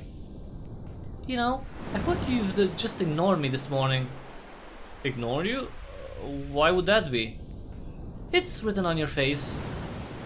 You seem frightened of me. What gives you that impression? You always seem hesitant to talk to me, and when I do, you try to end it quickly. Alas, I'm rather grateful you didn't do this. You didn't do it this time. Oh, I'm sorry if I gave you that impression. Don't fret about it so much. I understand. Lots of people are hesitant to talk to people they've never met before. I wouldn't be an exception to that rule. I guess so, Christina. I hope you have enough trust to keep this channel between us open. Well, I doubt that it would close anytime soon. Just remember one thing. She takes out a chess piece from her pocket and places it in my hands. Chess piece received. Reality is whatever you perceive it to be. That's actually not true. I should get going. It was nice catching up. Before I could say anything back, she walks off into the distance. I inspect the chess piece in my hand. Reality is whatever you perceive it to be. I shrug and place the piece in my own pocket while walking back to the apartment. By the way, that's not true. Like, reality isn't what you perceive to be. That is no bueno. That is a lie, a damn lie, and it's a damn lie. I noticed that nothing really changed since I left this morning when I arrived back at the apartment. Well, it wasn't like Zeno would have a party or something. I checked to see if Benny's playing about in his castle, but failed to find him. I'm guessing he went into Zeno's room. I shrug and take a seat on the couch, casually browsing through my emails. I don't really find anything new, so I just turn my phone off for a bit and place it on the coffee table. Wait, let me save again. Let us save. I look out the giant windows, though there isn't really anything that's interesting to see. However, I do hear some footsteps from behind me. I turn around and notice Zeno. Oh, good morning. I thought you were out and about. On a Saturday? Now, why would I do that? Oh, I'm only kidding. I had a feeling you slept in a bit. Oh, I see. How was your walk? Interesting to say the least. I pull out the chess piece from my pocket and I fidget with it. I didn't realize you were a bit of an early bird on the weekends. I think it's just I think this one's just an exception. I just happened to wake up early. Sure. Zeno smirks at me. Well, either way, I at least managed to get out of the city for a little bit. Watching waves. I continue to fiddle with the chess piece. That's good at least, taking a break from the busy life. Well, taking a break from the busy life. I'm not actually doing anything. I haven't been doing much. So it wasn't exactly busy life since arriving in Catalina City. Zeno sits next to me on the couch. Where'd you get that chess piece from? Someone gave it to me this morning, actually. Well, that's a bit of an odd gift. I lightly chuckle. You're telling me. I'm not sure if I really want to talk to Zeno about Christina just yet. I don't really know how she'd react to it all, though I imagine it wouldn't be pleasant. Should I really ask her about Christina? Okay, finally we got another choice. Okay. So, we could wait, get more info, or should we just ask her? I mean, honesty is the best policy, I guess. So let's just ask her. So, Zeno, I've got a bit of a weird question to ask you. Shit. I noticed a concerned look in her eyes.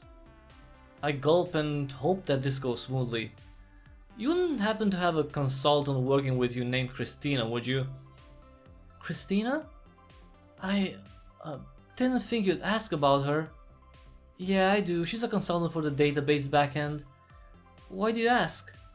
Well, I ran into her a few days ago when I was walking around town. I also ran into her this morning and we talked for a bit. I was just wondering how well you knew her. Oh, well, she does a lot of consulting work for us, but I don't really talk to her much. She's a bit of a double-edged sword. She can be quite amiable one minute and then chew someone's head off the next for something else. I haven't really figured her out yet.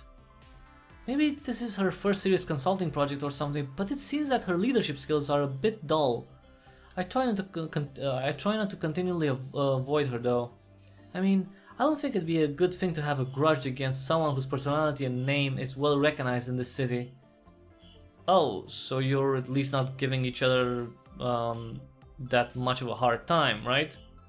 I think so. Oh, I don't suppose she'd be the one you were on the phone with yesterday? What? No. She has a cousin that works here that's an absolute nightmare. It's kind of funny really watching the two cousins go at each other occasionally. Whoa, really? Okay, so she was not talking about Christina. Huh. Okay, I assume wrong. So I guess you more or less tolerate Christina? More than I do her cousin.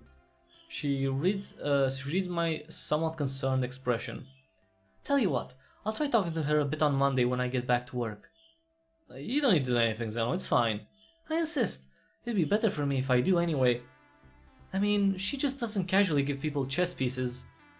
I take a look at the chess piece in my hand. True.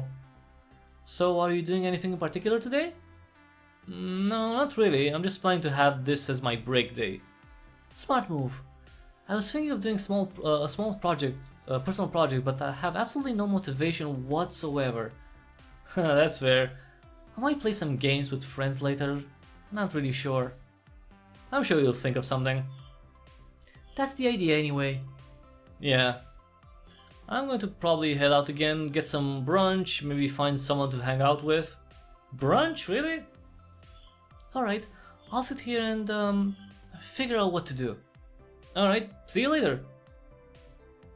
I make my way out to the apartment and head to the cafe. Once I grab a small brunch, I take a look around. Seriously, I take a look around town and notice an arcade on the other side of the street. After crossing the street, I peek through the glass. There aren't a lot of people in there, but I do notice Catherine at one of the arcade machines. I decided to head in, pay for an entry pass, and take a look around. Seriously, if the amount of time I said take a look around, it's very triggering for me, because that's, I can't take that much repetition.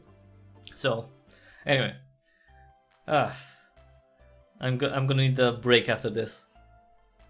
I need to shut off my brain. It's like, no more looking around. A lot of the machines look very interesting, though I'm mostly interested to see what Catherine's playing. I walk over to her and watch as she tries to fend off an army of ghosts or similar enemy. Come on, I'm right near the exit. Unfortunately, she dies in-game and loses. Oh man, I was so close. That's unfortunate. Yeah, gosh, Cryptic, I didn't even notice you come in. Sorry if I startled you. How long have you been watching? You were almost close to the exit when I arrived, apparently. Oh, my bad. Nah, you're fine.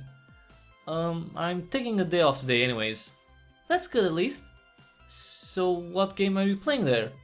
Oh, it's just this really addicting ghost fighting game. How often do you come here to play? Only Saturday mornings. Oh, I thought you'd come in more often. Not really, I keep this my weekend activity, a way to reward myself for surviving the week. I guess that's a way to look at it. May I try? If you dare! Catherine and I swap seats on the arcade machine. I stick the entry card in and place my hands on the controls.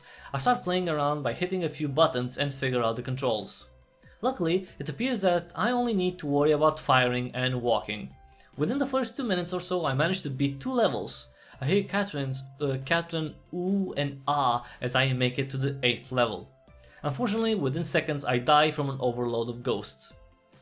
Well, I see why you play this so often. I usually don't get past level 10. How much do you spend on this game alone? Well, if I paid in the regular way with quarters, I'd say $1 per visit. But I have the pass, so it doesn't really matter. Huh, I see. I quickly check my phone to see if anything's come up. Is there anything else you do besides going to the arcade on the weekends? Me? Well, I sometimes go on walks and stuff. Why do you ask? Well, I got an idea. Zeno's more or less probably bored out of her mind. I'm thinking we organize a game night or something. Tonight? Yeah, maybe. I doubt that she'd accept, but it's better than nothing. Okay, sure. I sigh in relief. Not bad for very impromptu planning. Thanks. Since we're at it, we might as well grab some food or something. You can play games well with an empty stomach. Yeah, that sounds like a good idea. Perhaps pizza or something? Leave it to me. Oh jeez, now I want pizza. God damn you, Catherine! I want pizza now. Shit. She takes my hand and marches out of the arcade. Catherine and I walk the streets as she finds the place she wants to grab food from. Meanwhile, I try to keep the conversation going. So, do you and Zeno hang out often? Sometimes. We don't really do it regularly. We either are too busy or just don't think about it. But luckily, we still have breakfast together most of the time. Huh, I guess you two were heavily invested in your work. That's just kind of how it is out here. You spend a lot of time perfecting your craft as you make a name for yourself in the city. It's very rare that someone can do that without having to touch a single line of code. You make it sound like it as if all the people do here is work non-stop. More or less. It takes patience and time to balance yourself the right way. It took me a long time before I finally learned to pace myself. As for Zeno, she's a bit of a workaholic. I don't think there's even been a day where she isn't doing something. I'm sure there was. Well, I certainly haven't seen that day happen yet, so... You can't figure out everything from a text cryptic. Yeah, true. We keep walking for a while until Catherine points at a particular shop. Ah, here we are! I'll be right back. I stay outside while she walks into the shop to order food. Why would you stay outside? You could just go inside. Anyway, I check my phone again for anything new. Oh, we got an email. Morning walk. Should we respond? Let's check it. Well, it seems she really likes emailing me. Okay, let's check our message. Messages. Messages not ready. You'll still be able to receive notifications from character in game, but you won't be able to send any. Wait, why? Oh, quick mail, sorry. Those were the messages and those... Okay, sorry. Email is something, you know, message is something else, I guess. Alright. Morning walk. Hey, I couldn't help but keep thinking about the conversation we had at the lookout this morning. It's been a while since anyone's wanted to talk to me for a while like that, and it certainly felt special. I hope we can do that again sometime, Christina. Reality is what you perceive it to be. Is it me or is Christina a little bit clingy? I mean, we barely talked. I asked her a few things that were relatively general, so it wasn't like I was showing like a super in-depth interest. But it felt special. Okay, maybe she's a little overboard about this. I should probably get back to her later. Well, yeah. As soon as I put my phone in my pocket, Catherine returns with 2 big bags, one in each hand. Ta-da! Jeez, Catherine, how much did you order? I know the owner, so I got a bit of a discount. And I did some couponing. Couponing. I pick in one of the bags. That's quite a lot of food. Come, Cryptic, we're going on a quest. Catherine and I make our way back to Zeno's apartment. After stopping by Catherine's apartment building to grab some stuff, we finally arrive back at the apartment. Apartment. You don't have the same word twice. Anyway, I grab the door for Catherine and hold it open while she runs in with the bags and heads straight to the kitchen. I'm back, Zeno, and I've brought company, not bought, brought company. I hear no response. I'm guessing she's in the bathroom. While Catherine pulls out the boxes from the bags, Zeno comes out from the hallway. I don't know how this happened, but she ordered a truck ton of food. I can see that. I got lucky. You'll find me later after the madness that's about to ensue. Madness? I brought her over for a small game night. I see. Surprise! Surprise! I hear a small snicket from the other side of the apartment. Snicker. I peek over to see Benny at the top of the castle, smirking. He's on to us. If it's anything about my cat, it's that he seems serious. He means serious business. Catherine stifles a little laugh while removing the rest from the plastic bags. So, was there something you two had in mind? I'm not sure exactly. Zeno thinks for a minute while Catherine and I stare blankly at her. Alright, I've got an idea. While you were gone, I set up a small computer with my TV to play some stuff. Okay. I also installed some open source voxel game. Oh, is it Voxelfy? I think so. Cool, that means we should be able to join. Sounds like a plan then. Zeno and Catherine sit on the couch while I grab the chair near the desk and swivel it over. Catherine pulls out her phone and looks on the screen while Zeno sets up the game. The game finishes loading before I get the chance to blink. Oh, it's Minecraft! I see her character in some voxel plains with trees. It's freaking Minecraft, that's funny. Oh wow, I didn't expect this. Give me a sec, still loading. I get up from the chair, grab a plate and some chicken nuggets from the counter, then return. Now I want chicken nuggets. Jesus, Catherine, seriously. It looks like Catherine is already in the game as well. That's a whole lot of plane. Yeah, kind of noticed. I'm not seeing any caves or anything. Probably because we're in the plains? I'm sure I'll find a hole. The two part ways on the screen. I slip a nugget into my mouth. So they're playing and I'll be like, oh. Is that a monster? Sorry. Well, I guess I should gather some supplies then. You can. I'm doing the same for myself. So I guess you two are surviving separately? The girls blankly look at me. I guess so. Zeno punches some trees on her screen while Catherine sticks out her tongue, probably concentrating on something. I notice this looks a bit different than what I'm used to. She probably has changed the textures, you can do that. I see. Half of the day nearly passes in the game. I decide to grab more food while the two are talking, so basically I'm eating all the food. You're going to kill the sheep with an axe? I'm saving wood for a house. I'd make a sword, but hey, you do you. You're funny. I wonder how it spawned in the ocean though. I'm guessing the mobs are a mod to this game.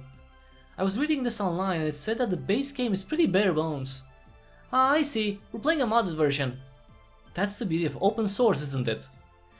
Well, I wouldn't really say that that's the beauty of open source necessarily. I mean, because you don't have to be open source for mods, for mod support to be available, so, you know. I mean, Minecraft isn't open source, right? So, and people do lots of modifications to it. I guess. Not all games are open source and yet they allow mods. See, exactly, that's what I was saying. Actually, most games are not open source. Well, I more or less mean that modding is more accessible. I guess so. Think about it, Cryptic. I can read all the docs and browse the source code. Eventually I can create a decent mod in a week. I'd probably take months to make something this decent if I didn't have that access. Yeah, it makes more sense when you put it that way. And before you ask, yes, I actually do write mods for this game. I'm Kotlin actually. Kotlin. Aren't the APIs and stuff in Lua though? Someone made a port of those APIs to Kotlin? Oh, okay. And I'm guessing that someone is you? At least it works. Also, I'm starting to turn to night rather quickly.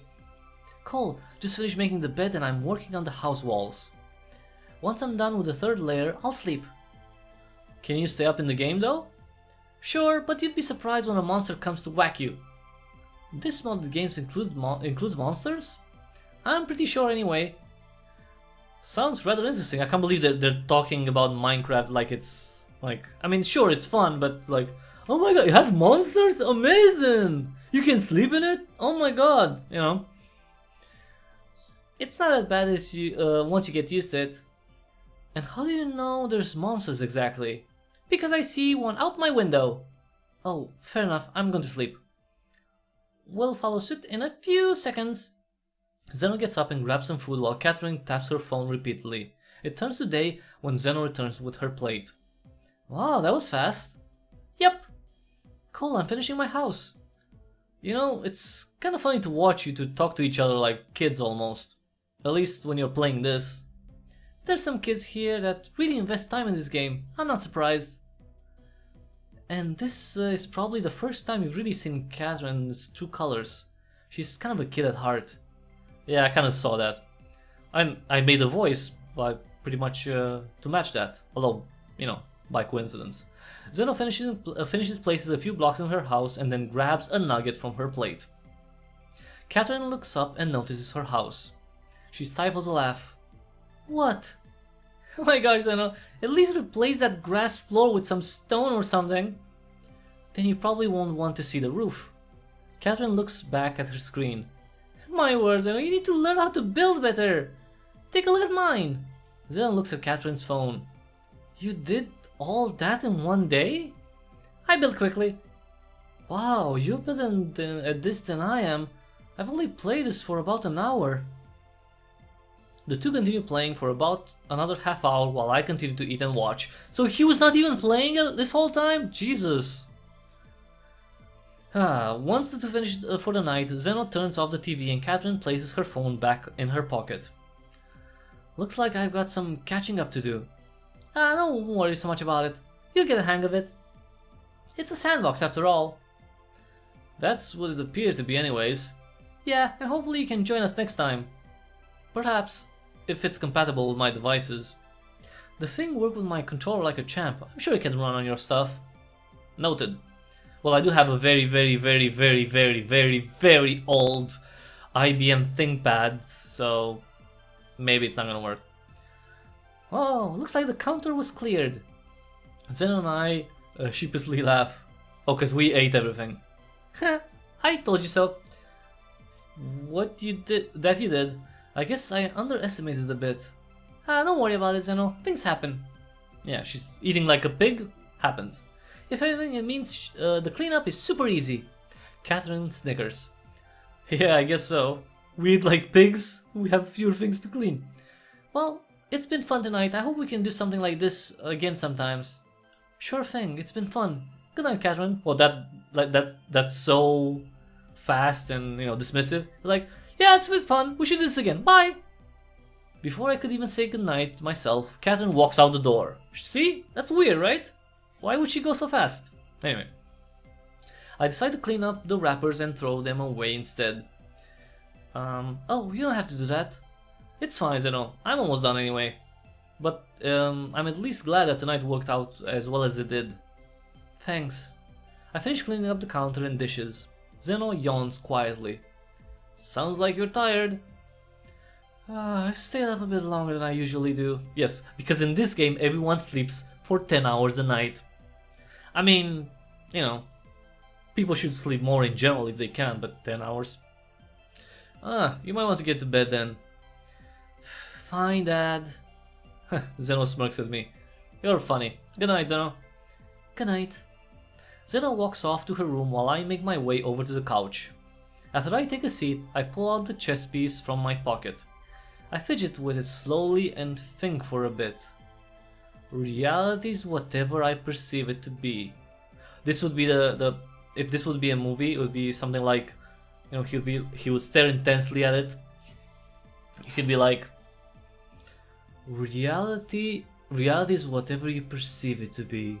And then it'll be like, and he goes into a freaking dream state or something. Alright. I can almost hear her unslutting, soothing voice in my head. Maybe it'll mean something to me tomorrow more than it will today. Or Monday. I'll never really know.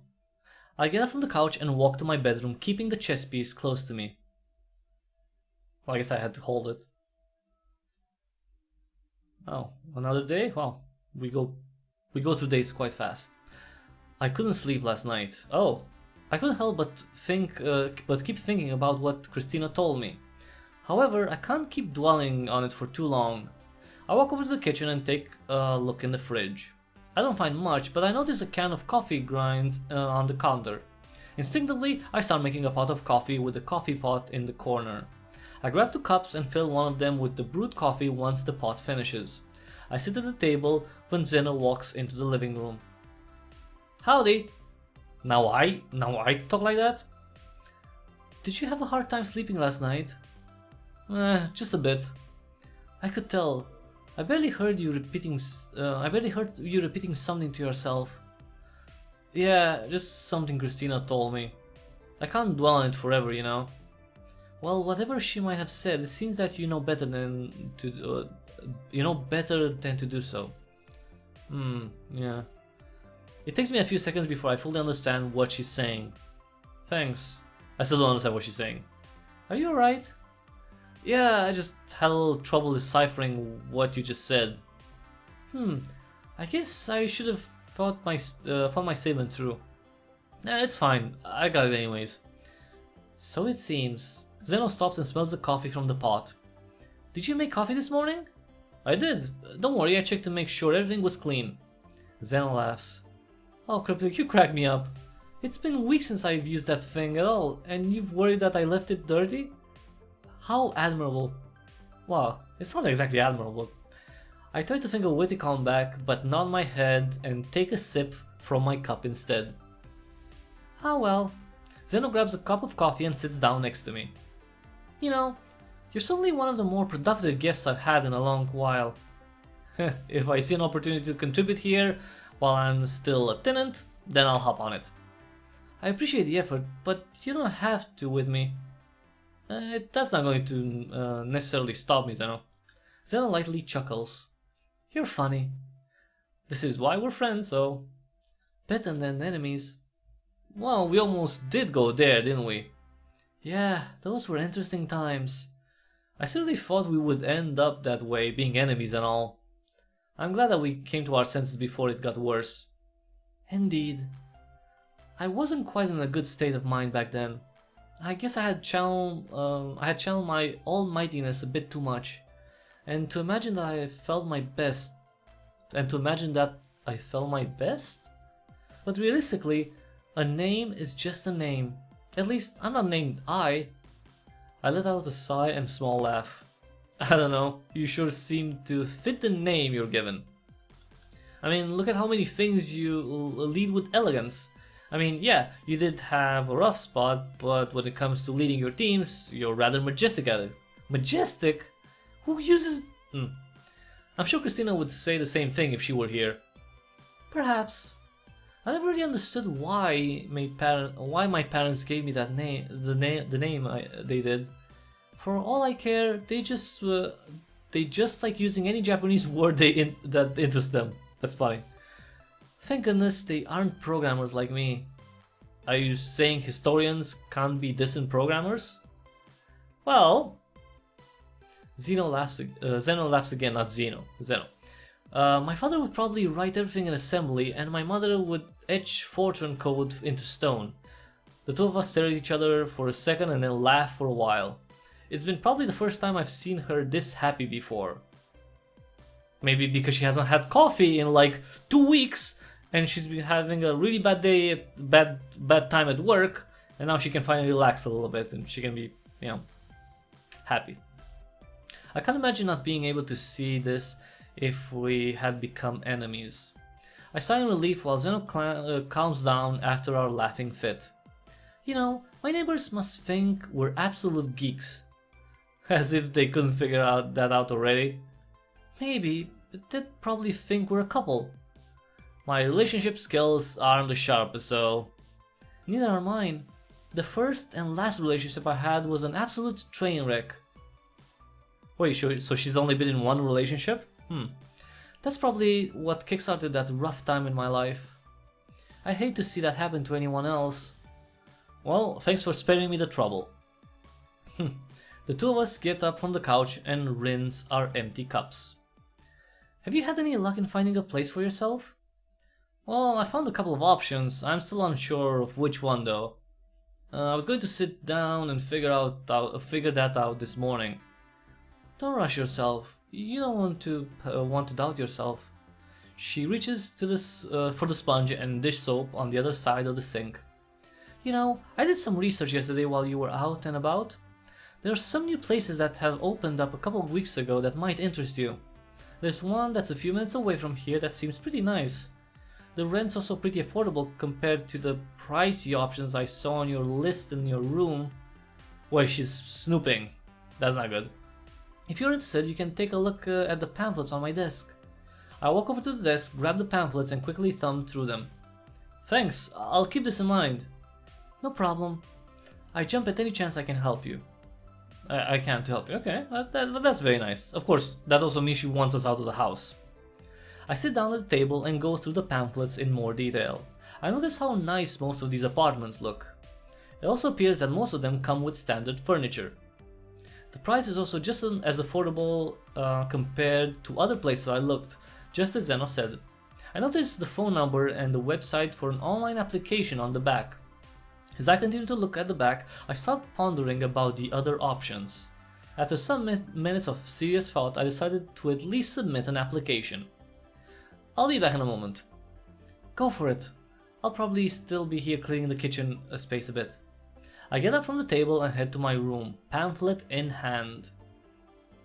I sit down in front of my old laptop and head to the website on the pamphlet. Within minutes I finish most of the application. After hitting the submit button, I lean back in my chair and look out the window. Nothing really catches my eye, but I can't help but keep staring out into the open. I did it. I filled out an application. Wow, congratulations. It's like amazing. It took you what, 3 days now, 4 days to actually do that? Congratulations. I'm sure I'll hear back from the landlord soon enough. Since I'm still here at the laptop anyway, I'd better reply to Christina before she gets worried that I didn't reply to her email. I open up the email again and read its contents and think of a response. Okay. So how do I respond?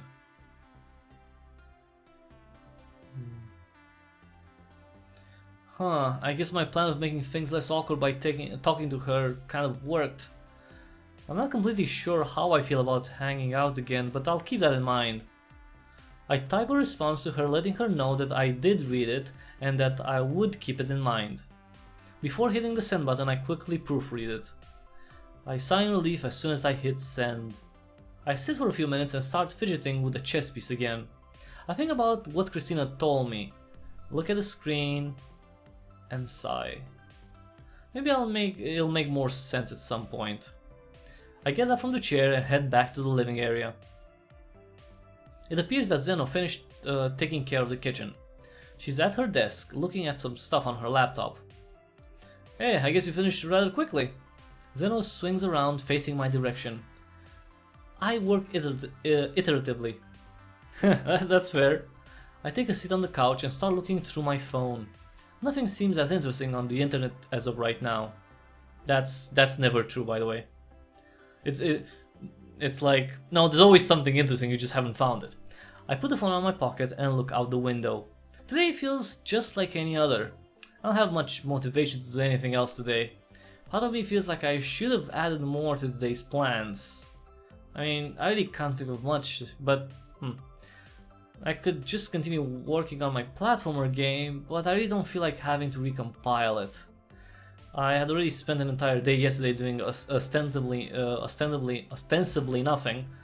That is nothing productive, so I sigh and rub my eyes. I take out the chess piece again and fidget with more. Dude, stop with the chess piece. I feel so drawn to it, but I don't know why. Within a few minutes, I lose interest in the chess piece and decide to take a nap. Wow, cause he's so tired after sleeping for 10 hours. Maybe I'll figure something out then. Jesus. He's really obsessed with that chess piece. She didn't even say anything super profound. I mean, I wake up after a few hours feeling somewhat refreshed. Seeing that if there's been any development on the rental application, I wake my laptop up and check my emails. Nothing. Oh well, at the very least I should head back, I should hear back in a couple of days, if not a couple of hours. I mean, it is Sunday, maybe people don't check their emails every day. I grab the laptop from the desk and head into the living area. Apparently, no one's here. Zeno must have followed my lead and took a nap herself. Oh well. I open up my laptop and browse the internet for a few minutes. It's like, Pornhub.com. Sorry.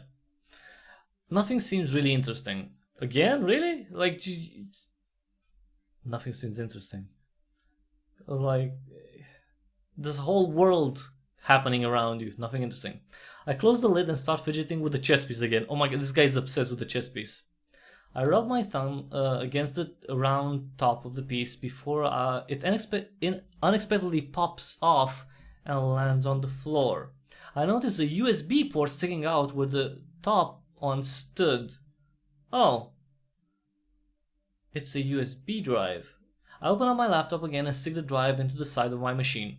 And of course, I do it, you know, I try to put it in and it's like, oh, the other way around. No, the other way around. And then it works. Every time. I carefully try to put it in a sandbox so that the rest of my laptop doesn't get damaged. Oh yeah, I'm sure. It's full of viruses, I'm sure, and malware. After the sandbox finishes initializing, I mount the drive to my laptop. I notice a single folder on the roof of the drive labeled Masti. Inside the folder rests a bunch of Python scripts and modules, all organized neatly into their own subfolders. I click on the main masti.py file, and read most of the contents. I can't really decipher much from it. I hesitate for a bit, pondering whether I should run the script. I mean, if you can see it, and you can see what's inside, you can see what it does, right? So, isn't it dangerous to just run scripts off a flash drive like this? Well, if you can open it, and you know, and you're a coder, and you know the language, you can see what it does. So it's not dangerous. No, actually, let's save. Better safe than sorry. I'm really left with no other choice. Oh, I thought I would have the choice. I run the script in the sandbox and hope my system doesn't get hosed. Hosed, right? Let's help Masti. Guide Masti to the world and collect every coin by clicking on the command button at the top. For an extra challenge, try the advanced mode and solve the puzzles by writing Python code. Alright. Intro level. Virtual machine input. Okay. So we have to move east. Let's see. Run. It only moves once, huh? Is that it? Okay. Try again. Okay, so we have to move 1, 2, 3, 4. 1, 2, 3, 4. Run.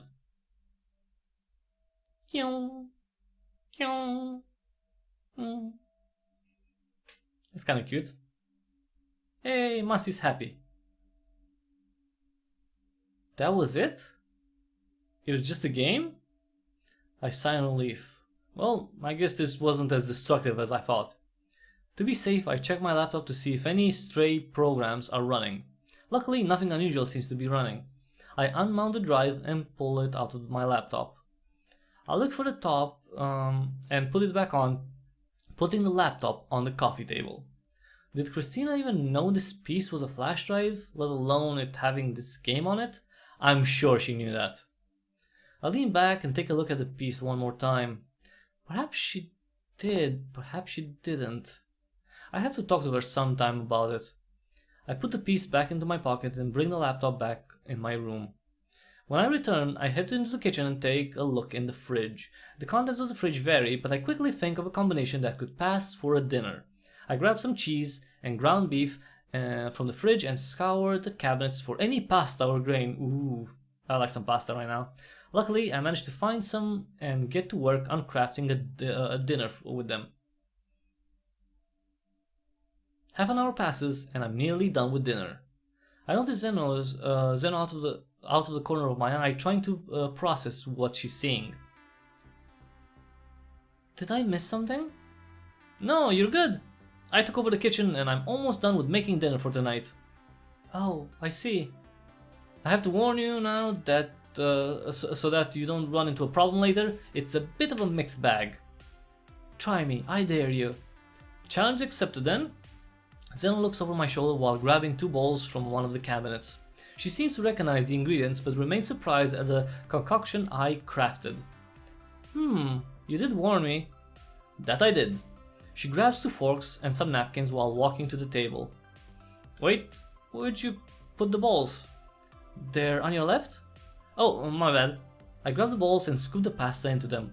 I make sure not to drop the bowls as I make my way over to the table. Ta-da! Well, you certainly have surprised me this time. Who would have thought to mix angel pasta with ground beef and ricotta? Ricotta? I guess that's how it's pronounced? I don't know. Well, there's mozzarella too. Ah, I missed that. Well, I guess so. The sun sets as we eat the pasta and talk for a bit. She knows about my application and hopes everything goes well. When dinner's finished, I take the bowls and return to the kitchen to rinse them. Meanwhile, Zeno works on taking care of any leftovers. Basically, she's eating everything that's left. The town's pretty lit up tonight. Pretty normal for a Sunday night. It can get a bit more unusual throughout the week. Huh. Alright then. You'll learn to catch these little details as you live here longer. Hopefully that apartment you applied might give you a chance to look at those details. Yeah, I hope so too.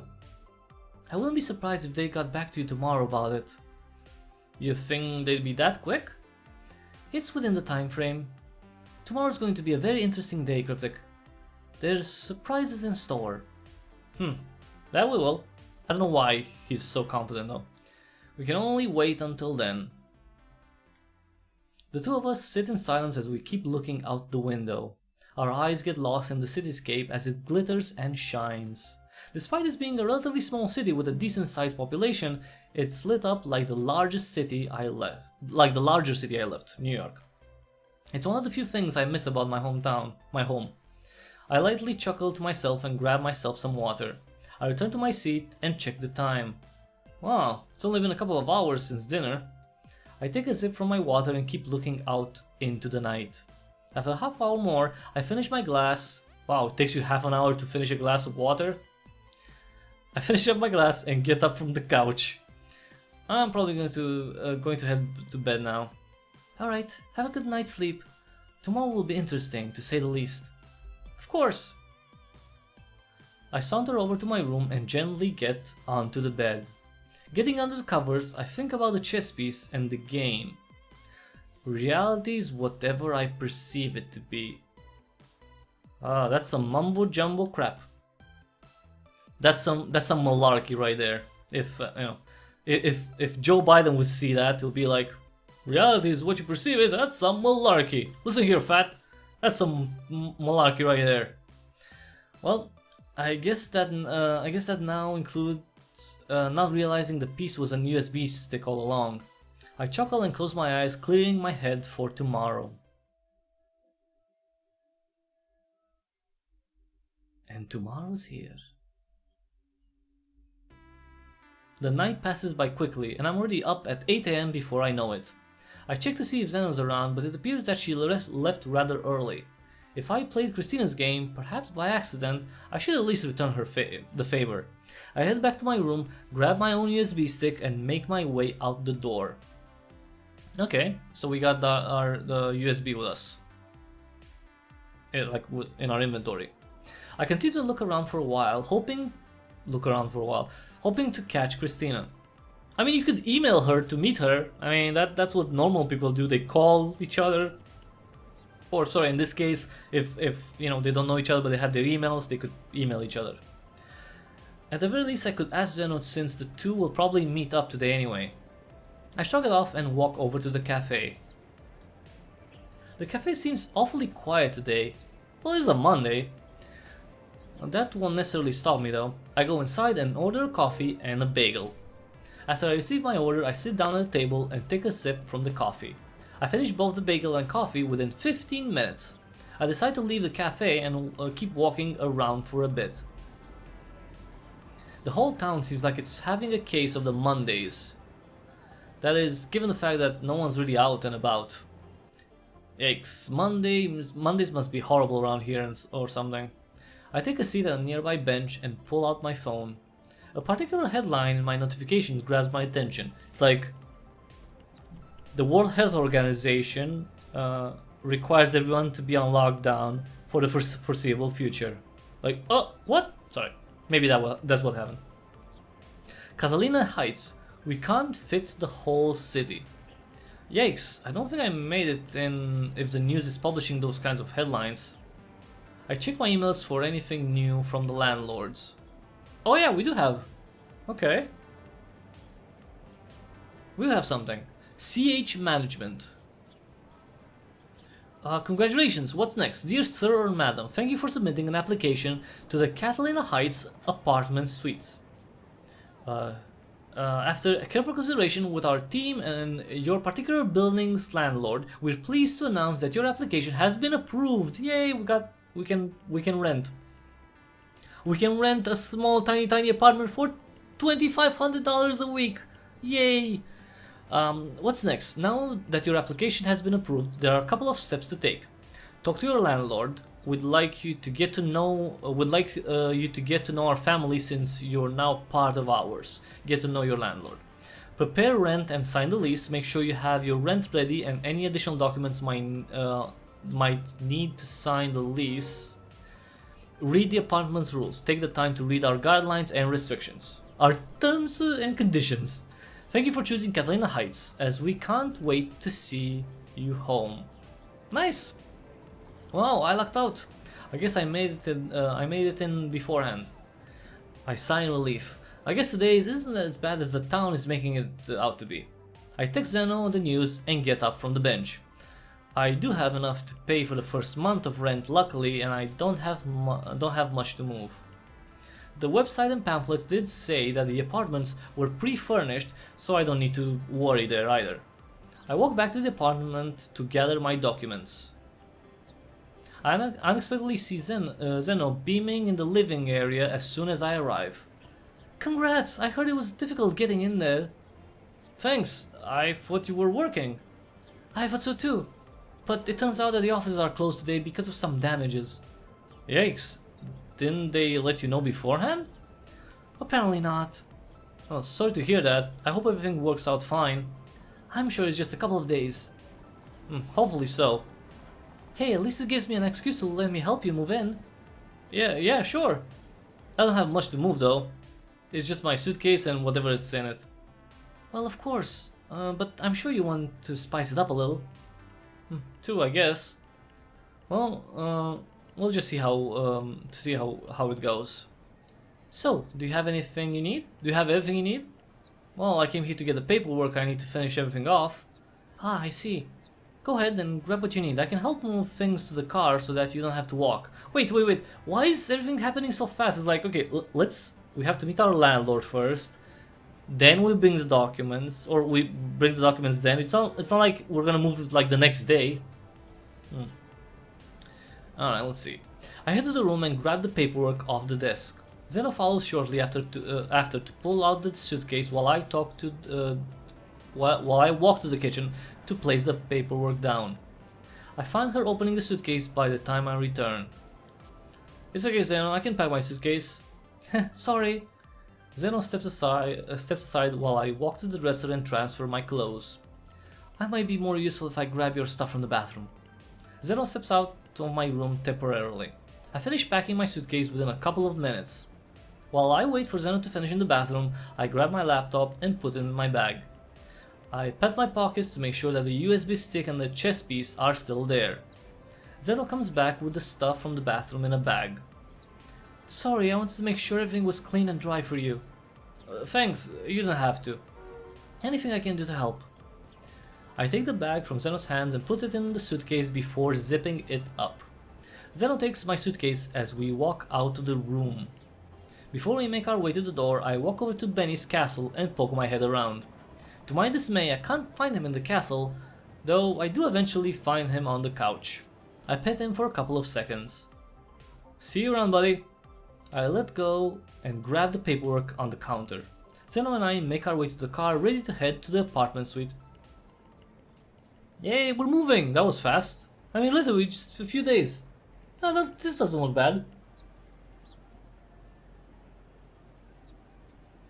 I mean, okay, this doesn't look bad if you're going to, like, kill a prostitute in there. I'm just saying. It kind of looks like the place where you would see a murder scene in CSI. CSI, the original CSI from Las Vegas. I finish signing the lease, paying the rent, and taking care of any final paperwork. I shake my landlord's hand before he walks off, looking for other tenants to help. Zeno and I look at the front of the building. Well, at least the building's all nicely sized. Yeah, it's not so big. I take a look around the building. Jesus Christ. Taking a look around. Stop taking a look around. To get a feel for its size. Zeno looks over towards the other end of the building, noticing a somewhat cloaked woman. Oh, I can read her somewhat concerned expression. Are you alright? Me? I'm fine. I just saw one of your neighbors. Oh? I'd better not think about it. Well, whoever they are, I'm sure I'm going to meet them soon enough. We should head inside. Yeah. Zeno follows me while I navigate to my apartment on the second floor. I place the key I got from the landlord into the door and unlock it. Alright, after you. Zeno smiles as she swings the suitcase into the apartment. I follow shortly after. Let's check out our apartment, come on. Is it nice? Cozy, I guess. The apartment is just like I imagined it in my head. It's compact and contains only what I need, but it feels nice and spacious. Well, it's not spacious though. I see Zeno's eyes dance around the apartment, taking everything in. Wow, it's like I imagined it. The wall color is interesting. It's not bad.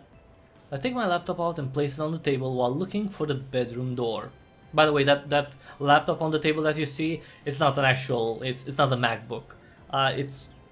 My laptop is an old IBM, as I mentioned. I have a sticker, and you know, on the IBM logo I put the freaking Apple logo. It's, you know, whatever, it's fine.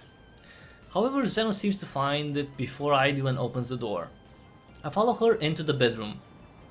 Wow, not bad. I think we managed to look out. Yeah, definitely. Here. She swings the suitcase to me. Thanks. I spend a couple of minutes putting the clothes from my suitcase into the closet. Zeno paces around the bedroom, soaking in every detail. It must be nice getting this end of the hall. You at least get a nice view. Yeah, I guess so. This room is nice and cozy. I'm going to run to the bathroom and put these toiletries away. I swing over to the bathroom and drop the bag off on the sink counter before returning to the bedroom. Oh, that was fast. Yeah, I'm going to organize that bathroom later. I just want to make sure that I have everything else taken care of beforehand. Well then, I guess we should probably get groceries and make sure that the fridge doesn't remain empty for long. You're funny. But I guess you're right. Zen and I make our way to her car. As I open the passenger door and step inside, I notice the same woman Zeno saw earlier. I can't see much of her face, but I can see her lower lip quiver ever so slightly. I try to think nothing of it and step inside the car. Reality is whatever I perceive it to be. He's obsessed with that. We remain silent for a few minutes before I break it.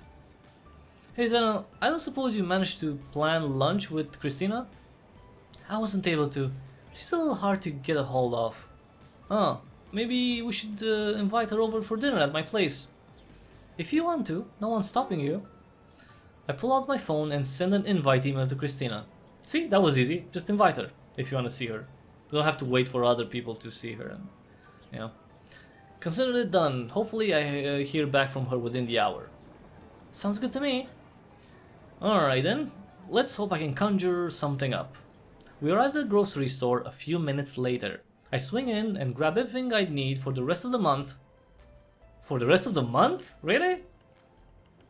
And return to the car back. I mean, this isn't the coronavirus lockdown, dude. A month?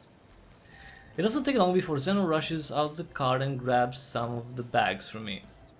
Easy there, Zeno. I want you to rip off my arm.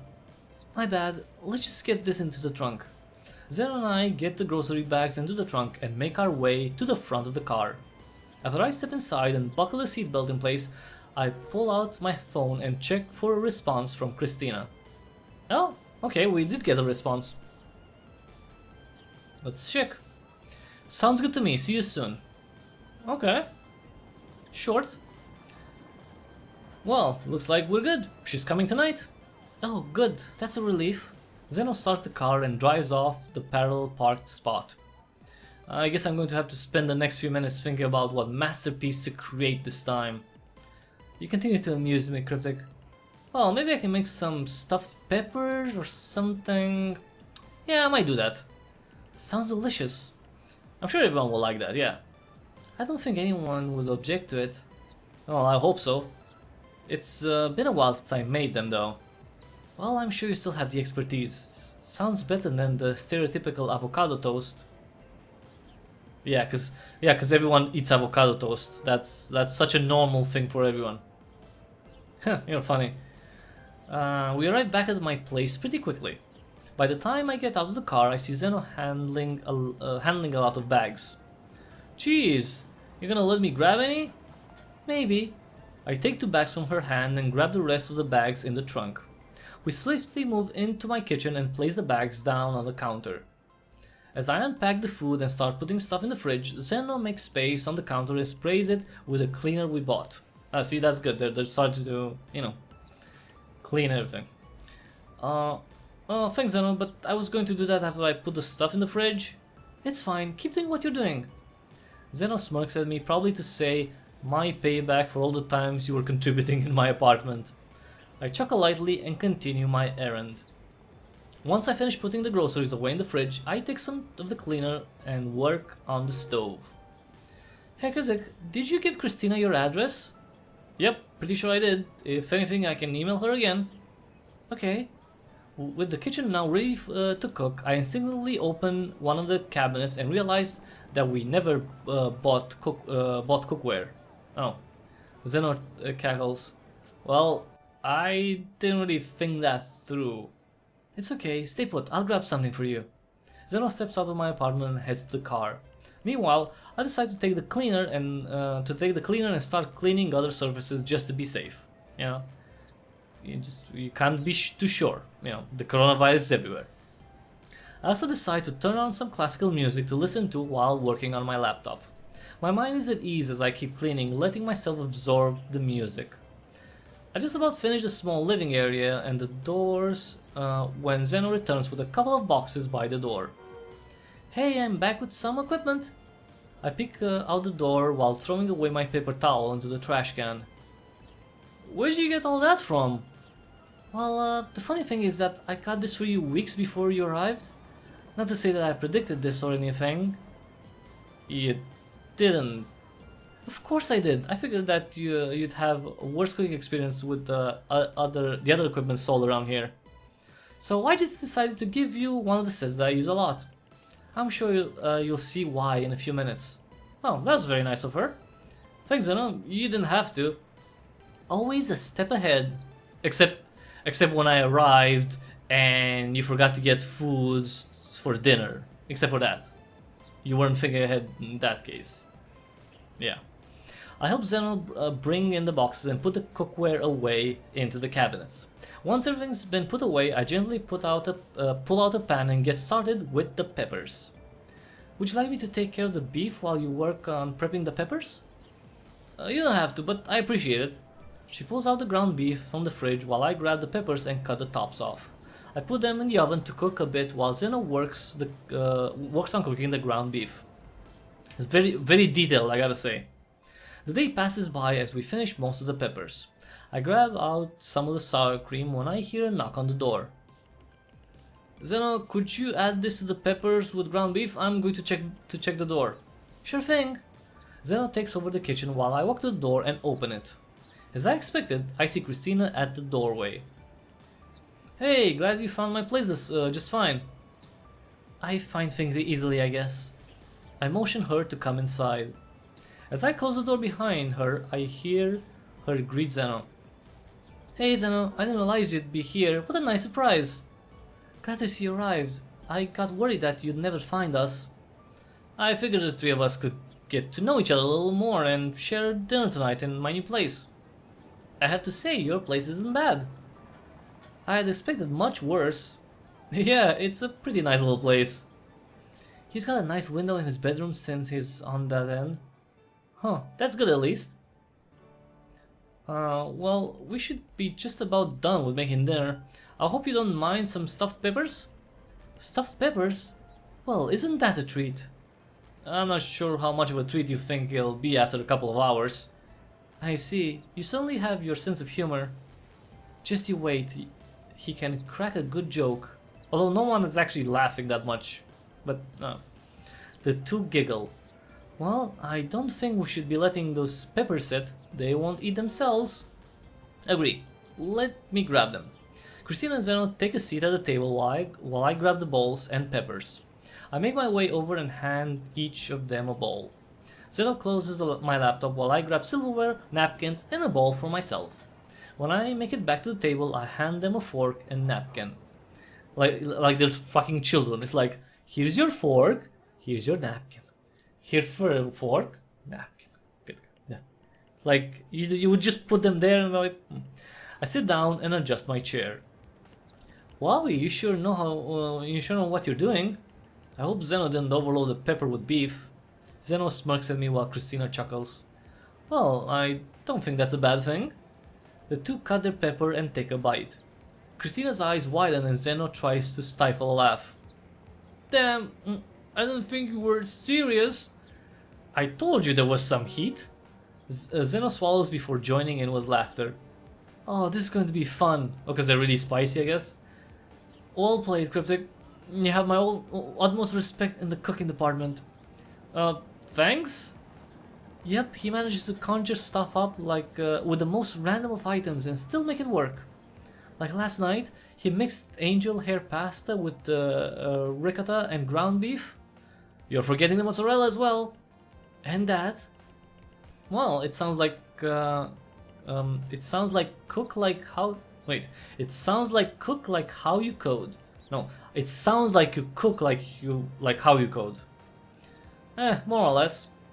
I'd consider that a plus. Better than being stuck with avocado toast forever. The two laugh. So, how long have you and Cryptic Hybrid been friends for? Well, a couple of years at least. It's hard to imagine us being so close to enemies at one point. Really? I wouldn't have guessed. Well, I met him at a convention years ago. We ended up collaborating with each other for a while. We chatted through some online chat app for a while. Sometimes we'd get into arguments, you know how it goes. At some point we were pretty close to being enemies of each other, but we both agreed to not take it that far. We've been friends ever since. Wow, it sure sounds like a very interesting way of becoming friends with each other. Yeah, definitely. I'm also eating at the same time, see? It's funny just thinking about it now. Cryptic and I reminisced about this yesterday. Yeah, I guess we did do that. Well, imagine that. I'm surprised you hadn't turned into a couple or something. I think I'd be a bad partner. I shrug. Oh well. At least two of you are still good dead buddies. Yeah, that's one way of putting it, yeah. Zen and I look at each other and then burst into laughter moments later. Well, it appears I missed something. Don't worry, just a little inside joke. I see. You know, speaking of dead work, I turn to look at Christina. Christina, there's something I want to ask you about the chess piece. Yes, the thing you've been pondering for days. Pondering? Yeah, I was just wondering if you were aware of what you gave me. Zeno and Christina quizzically look at me. I decided that perhaps bringing up the chess piece is a bad idea right now. Never mind. Maybe I should talk to you later about it, Christina. Oh, okay, I guess. The three of us continue eating and having conversation with each other, and the rest of dinner goes smoothly. A few minutes after we finish dinner, I take the dishes, rinse them, and put them to the side. Then when I return to the table, I hear a knock on the door. The three of us look at each other, slightly confused. Okay, let me save, because we haven't saved in a while. So, I don't suppose you invited anyone else? No, not that I recall. Stay put for now, I'll answer. I walk over to the door and open it. To my surprise, I see the same cloaked woman as before at my doorway. My heart starts racing a bit, but I definitely notice hers racing a bit more. Is she nervous? I try to shake off any nervousness I have and greet her. Howdy, I don't think we've met before. I can't make out her face, but a slightly shake in her head indicates her noticing Christina and Zeno in the corner. Can I help you? Her lip quivers for just a second. I'm sorry, I don't mean to be an intrusion. She looks back at the two again for a second. I don't know anything about her, yet I kinda feel bad. Christina and Zeno get up from the table and slowly make their way to the bedroom. Before Christina closes the door, she winks at me to signal their intention to step out for a second. I nod and let them close the door. I give the two of us some time to breathe after speaking. Here, take a seat while I get you some water. I pull out one of the chairs for her and prompt her to sit. I can tell she's at unease, but she still complies. I grab a glass from the cabinet and fill it with water. After handing her the water, I take a seat across from her. I take it you're not really the social type. I can't make out her expression, but still get a sense of uneasiness from the way her hand quivers while being near the glass. There's not much I can do, really, it seems. If it makes you feel better, you really weren't intruding or anything. I was just having dinner with a friend and an acquaintance. Her hand quivers a little less than before. Is there something I can do for you? Her head pokes up, almost offended. Perhaps I need to clarify. I'm sorry, what kind of that kind of came out wrong. Is there something I can do to help you feel at ease? I'm sure you just wanted to introduce yourself, but I'd hate to see you like this. I can hear her try to form words, but it seems she's still stunned. What's going on here? I think she's too aware of the fact that both Christina and Zeno are in the bedroom.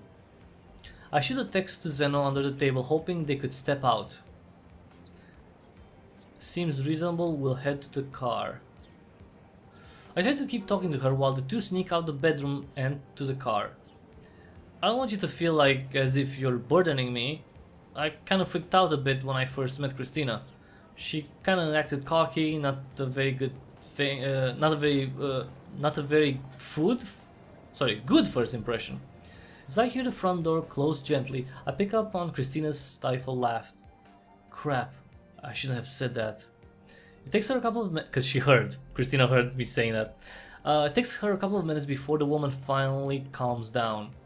That is, at least she's taking the deep breaths and not shaking as violently as before. I'm sorry if my friend's presence were overbearing on you. I know Christina can give off quite a presence. I feel like I should be sorry.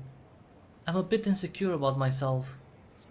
I've preferred not to live in such close proximity to other living human beings in the past. What? I see. Is this the first time you've lived in an apartment suite? If my panic attack didn't give that away already, yes. Her snarkiness and somewhat deep voice... Oh, sorry, it's a deep voice, my bad. Complement each other. Well, I'll say this, for someone whose social anxiety seems to go through the roof, you managed to not cause an outburst just fine. I can't tell if you're trying to insult or compliment me. Consider it a snarky compliment. I guess, though it seems like you aren't trying. She chuckles weakly. Alright, you got me. I didn't really try that time. So it seems. I feel my phone buzz. Thanks for dinner, Christina and I are heading out. See you tomorrow. Okay, so they're leaving. I decide to keep the phone in my pocket. I guess Zeno and Christina are leaving for now. Well, let me see if I can get you something a bit more appealing than water. Aren't your friends coming back? I mean... She shudders a bit. You seem to be spending a lot of time taking care of me when you have friends waiting. Nah, I don't think they're coming back tonight. I pushed them out, didn't I? What? No, you didn't. If anything, it'll be me that pushed them out tonight. Don't worry, it's not your fault, trust me. I pull out 2 mugs and the electric kettle box. After unboxing the kettle, I fill it up with water and turn it on to boil. Now, do you like your tea fruity or just herbal? I'll just give some herbal tea and then we can go from there. She nods in approval. I open 2 herbal tea packages and place the tea bags in each mug. Once the kettle is done boiling the water, I turn it off and pour the water into each mug. What's the deal with this girl, seriously? I come back to the table with the 2 mugs and place them in front of her. Here, just let me know if you need any honey or anything. She doesn't respond, but I think she heard me. She takes a couple of sips from her tea. I'm Cryptic, by the way. I'm an independent software developer. Also probably a furry in this game. Probably, I don't know. Don't the people around here call you an indie? Yeah, I guess, yeah. I'm sorry if that was a stupid question. I haven't quite learned the lingo down here. Oh, it's fine. No one calls me indie anyway. It's just an occupation, really. In fact, I've only been in Catalina City for a week or so. Oh. I take it that this is your first day? Yeah. Oh, it's alright. No one's going to expect you to know everything from the get-go. Thanks for the boost of confidence. I guess today's been rough on you. My apologies. Well, we can only hope that tomorrow's going to be better. Perhaps. I see the tension in her shoulders and back slowly dissipate. I take a few sips for my tea. I'm glad that you're at least seeming a bit more comfortable. I've never met someone that kept such a close eye on their guests' shoulders. Well, I've never met someone that was bold enough to try introducing themselves despite their social anxiety. I hear another weak chuckle. You know, I don't think I got your name. Probably because you haven't asked. That's how introductions work, if I'm not mistaken, yeah. And you came here, so... Her fingers slowly run across the edge of the tea mug handle. I hear her taking in a couple of breaths, anxious about revealing herself. Revealing herself, it's only a name. Just something to call you by at least. I'm fine with you not giving me your full name or whatever. Luckily, she sighs in a bit of relief. Meredith. Meredith? Oh, that's a nice name. I suppose so. It should be, considering that I willingly chose it. Oh, now I understand. I'm sorry if you felt like I was asking for your birth name. I didn't realize that you had changed it. No one really does. I'm sure a lot of people around don't realize I even exist. I'm sure that will change. That is, as long as you're willing to let it happen. Meredith looks out the window and sighs in a reserved manner. You know, at least you took the courage to come here and somewhat introduce yourself. You don't need to be nervous about being yourself around me, Meredith. I get a sense that she's looking at me with dejected eyes. If I were being myself around you right now, things wouldn't be so pleasant. You'd probably hate me for an eternity or two. I've done things I terribly regret. I mean, I think we all have at some point. I guess that's just part of being human. That is, unless you're actually some other species or something. Meredith quickly chuckles again. Now I'll admit it, that was pretty clever. You have managed to catch me by surprise with that one. I wasn't even thinking it, but... I take a look at the clock on the wall. Not that I'd really care about the time right now. Meredith follows and realizes what time it is. She gets up from the table, mug in hand. I should get going. Not that I'm in a rush or anything. Is she a vampire? Is that the thing? If you have something to do at this time, go for it. I'm not doing anything besides washing dishes. She hands me her cup while I head to the kitchen counter to rinse them. Well, it was nice meeting you, Meredith. I'm sorry things went a little haywire for you. It was a pleasure, Cryptic. It is a bit unfortunate that I couldn't stay long, but you know, I have to go take care of my claws or something. I look at her slightly confused. She laughs lightly. Oh, claws, right, okay, I didn't see that coming. Don't be ridiculous, I'm a human. She's probably not a human. Farewell, Cryptic. She carefully walks out the door and gently closes it. I turn around and chuckle to myself while I start the dishes. What a lovely vampire! Like, well, doesn't she have a sense of humor? After I finish washing the dishes and cleaning up the dining table, I wash my hands and sit at the table. Though I didn't get to ask Christina about the game, I might as well take another stab at a new level. I fire up the script on my laptop and try to advance to the next level. Alright, so it's... okay, so it's 1, 2, 3, 4, 5, 6, 7 to the right. West, sorry. 3, 4, 5, 6, 7. Then it's south, 1, 2, 3. 1, 2, 3 south. 2 east. 1, 2. 1 north. 1, 2, 3 east. 1, 2, 3. 1 south. 1 to east. 1 north. I hope that's the right one. Let's run it and see. Let's see if the little what was the name of this creature? Matori? Maroti? I don't know, something like that.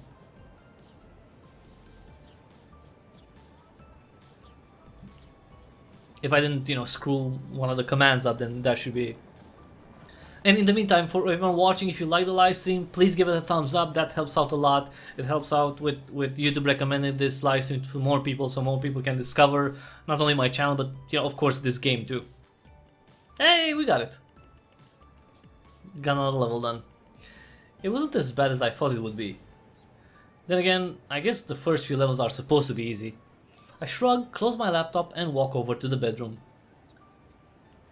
I stop for a second and think about everything that's happened. Getting this apartment... finally getting Christina and Zeno to talk to each other, meeting Meredith unexpectedly.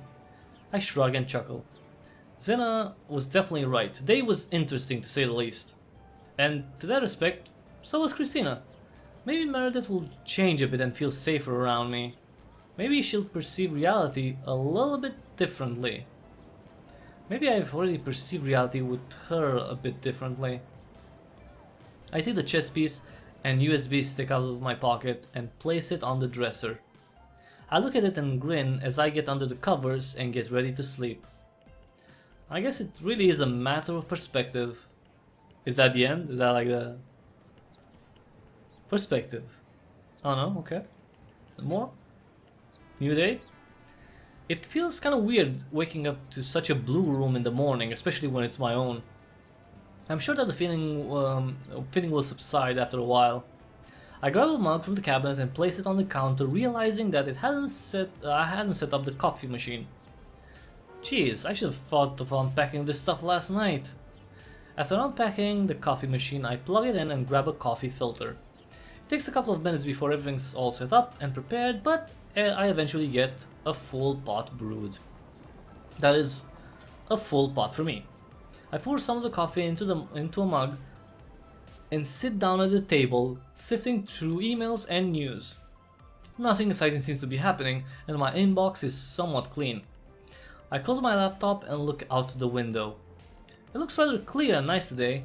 Then again, I don't think I've seen a stormy or cloudy day in Catalina City yet. Huh, food for thought.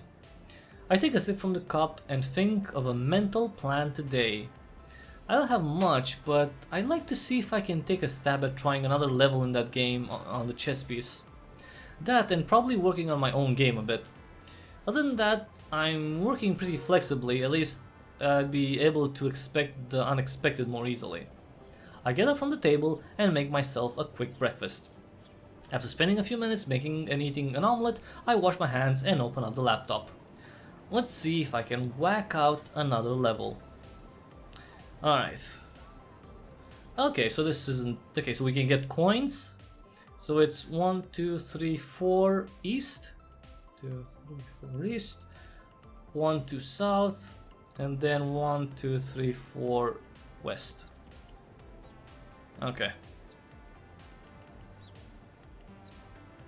Well, an exception has occurred while running game code. Okay, full trace back. Huh. Like, oh, it's Windows 7, huh? Oh, it is Windows 7 because it's my Windows 7 probably. Quit this game. No, it's actually quit the... It actually quits the... Can't quit the whole game, right? Oh, come on, it quit the fucking full game? Are you shitting me right now? It did! Oh, come on! And I didn't save for a while. Shit. That was weird. Was that supposed to happen? I don't know if that was supposed to happen. Wait.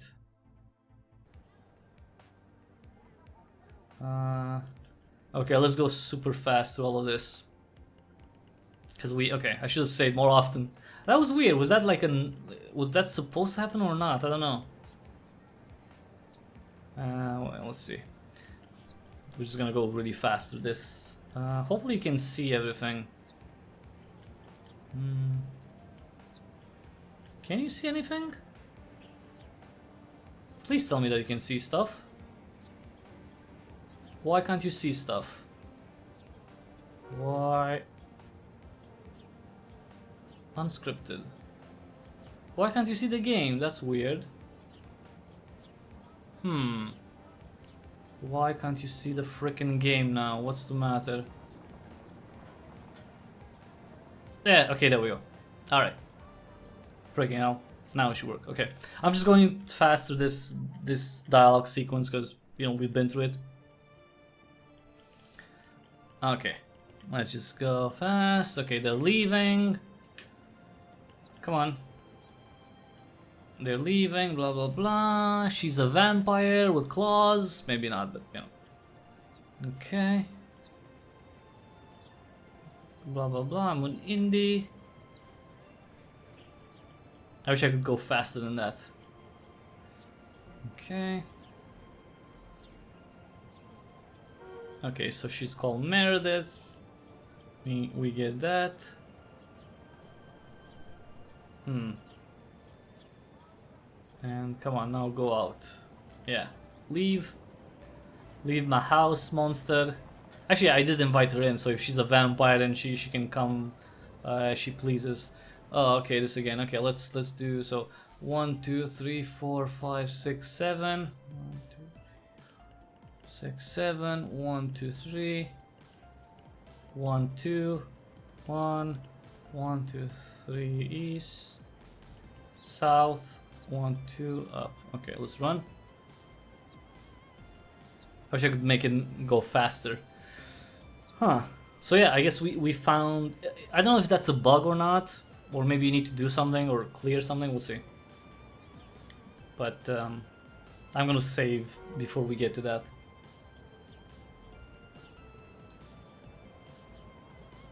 I hope I didn't miss one command, so I have to do this again.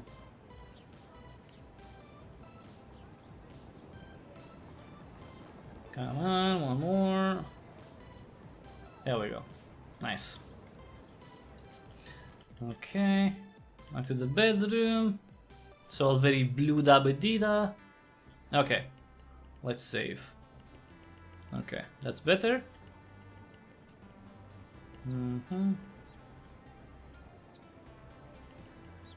Okay, let's save again. Yes. Because I'm a little paranoid. Alright, so. Okay, so it's get coin. Around the bend. Okay, so it's 1. Oh, you have to pick up the coin. Okay, so it's... Okay, I get it. I think I get it now. I think I get what the problem is. So you have to move when you reach an area where there's a coin. You put the command to pick up coin and then you move forward. I think that was the thing. Okay, so it's 1, 2, 3, 4 east. 1, 2, 3, 4 east. Get coin. Oh no. Why can't I? Doesn't work. Get coin. So maybe that's not it.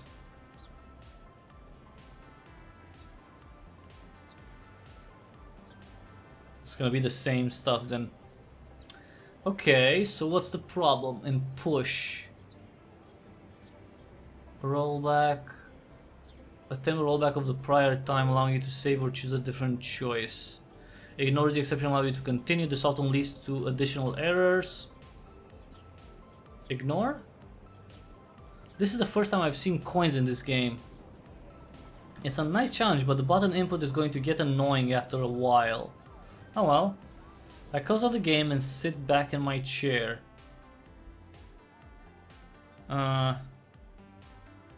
Actually, okay, let's try that. I've never coded Python, so okay, but why not? Let's try. We haven't done that, so okay. Let's see. Okay, so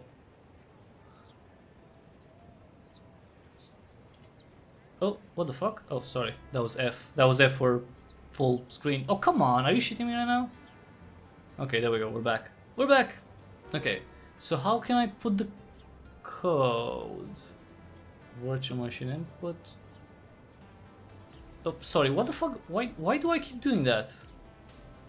And why does the... Okay. Settings? In settings. No. Oh, minigame. Okay, minigame. Use advanced mode. Okay.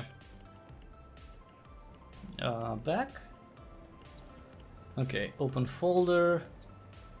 Wait, so... Okay, alright, so let's see. Yeah. Okay, so let's see, file, module, blah blah, full traceback. Wait, okay, error in open, okay. Users app data, blah blah blah, blah blah blah. It's sending 0, exit status 1. Wait.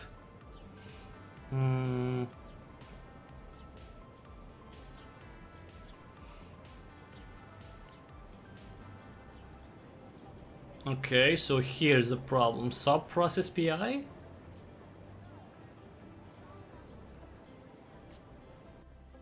Open? So wait, I actually open it in the text? Okay, but that's not gonna help if I can't see it. No, because that just opens it in... Wait, so I... Yeah, but that's... Okay, that you can't really see that if I'm just showing the game, though. That's the problem. Alright? I mean, if I try to...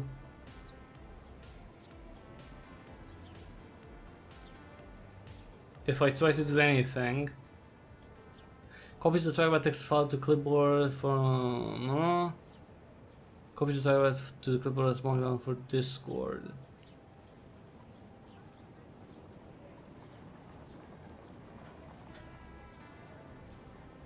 Yeah, but the only thing is that I can't show me looking through Explorer and everything. That's the only issue. Because I can look through Explorer, but I can't... well, I mean, I could show you, but I'm not going to show you my desktop in general. That's usually not a good thing. That's the problem that I would have here. Because I don't want to show my desktop. Or like anything from... Anything that doesn't need to be seen, it doesn't need to be seen, you know? That's the thing. Wait, let me think. So wait, I can... Okay. Okay, so from text file... Oops, sorry. So... Users, Chris, app that... Yeah, see, but I'm not gonna open that. I'm not gonna open that on stream, that's the thing. That's the... I mean, if it works, great, but I'm not gonna... Oops, sorry. I'm gonna open that on stream at all. I'm just... Yeah, I'm not... Yeah. So, that's... I mean, if you can actually modify stuff, and that's great, but I'm not gonna... Again, I'm not gonna do that, you know. If I knew, then maybe I would have, you know, put the desktop on. Well, as in, I could have showed the desktop, but I would have made some modifications. Because I don't want to... Well, my desktop, you know, my stuff. But, okay. So yeah, if that's possible, that's great, but I'm not gonna show it like that. Especially not, you know, unplanned.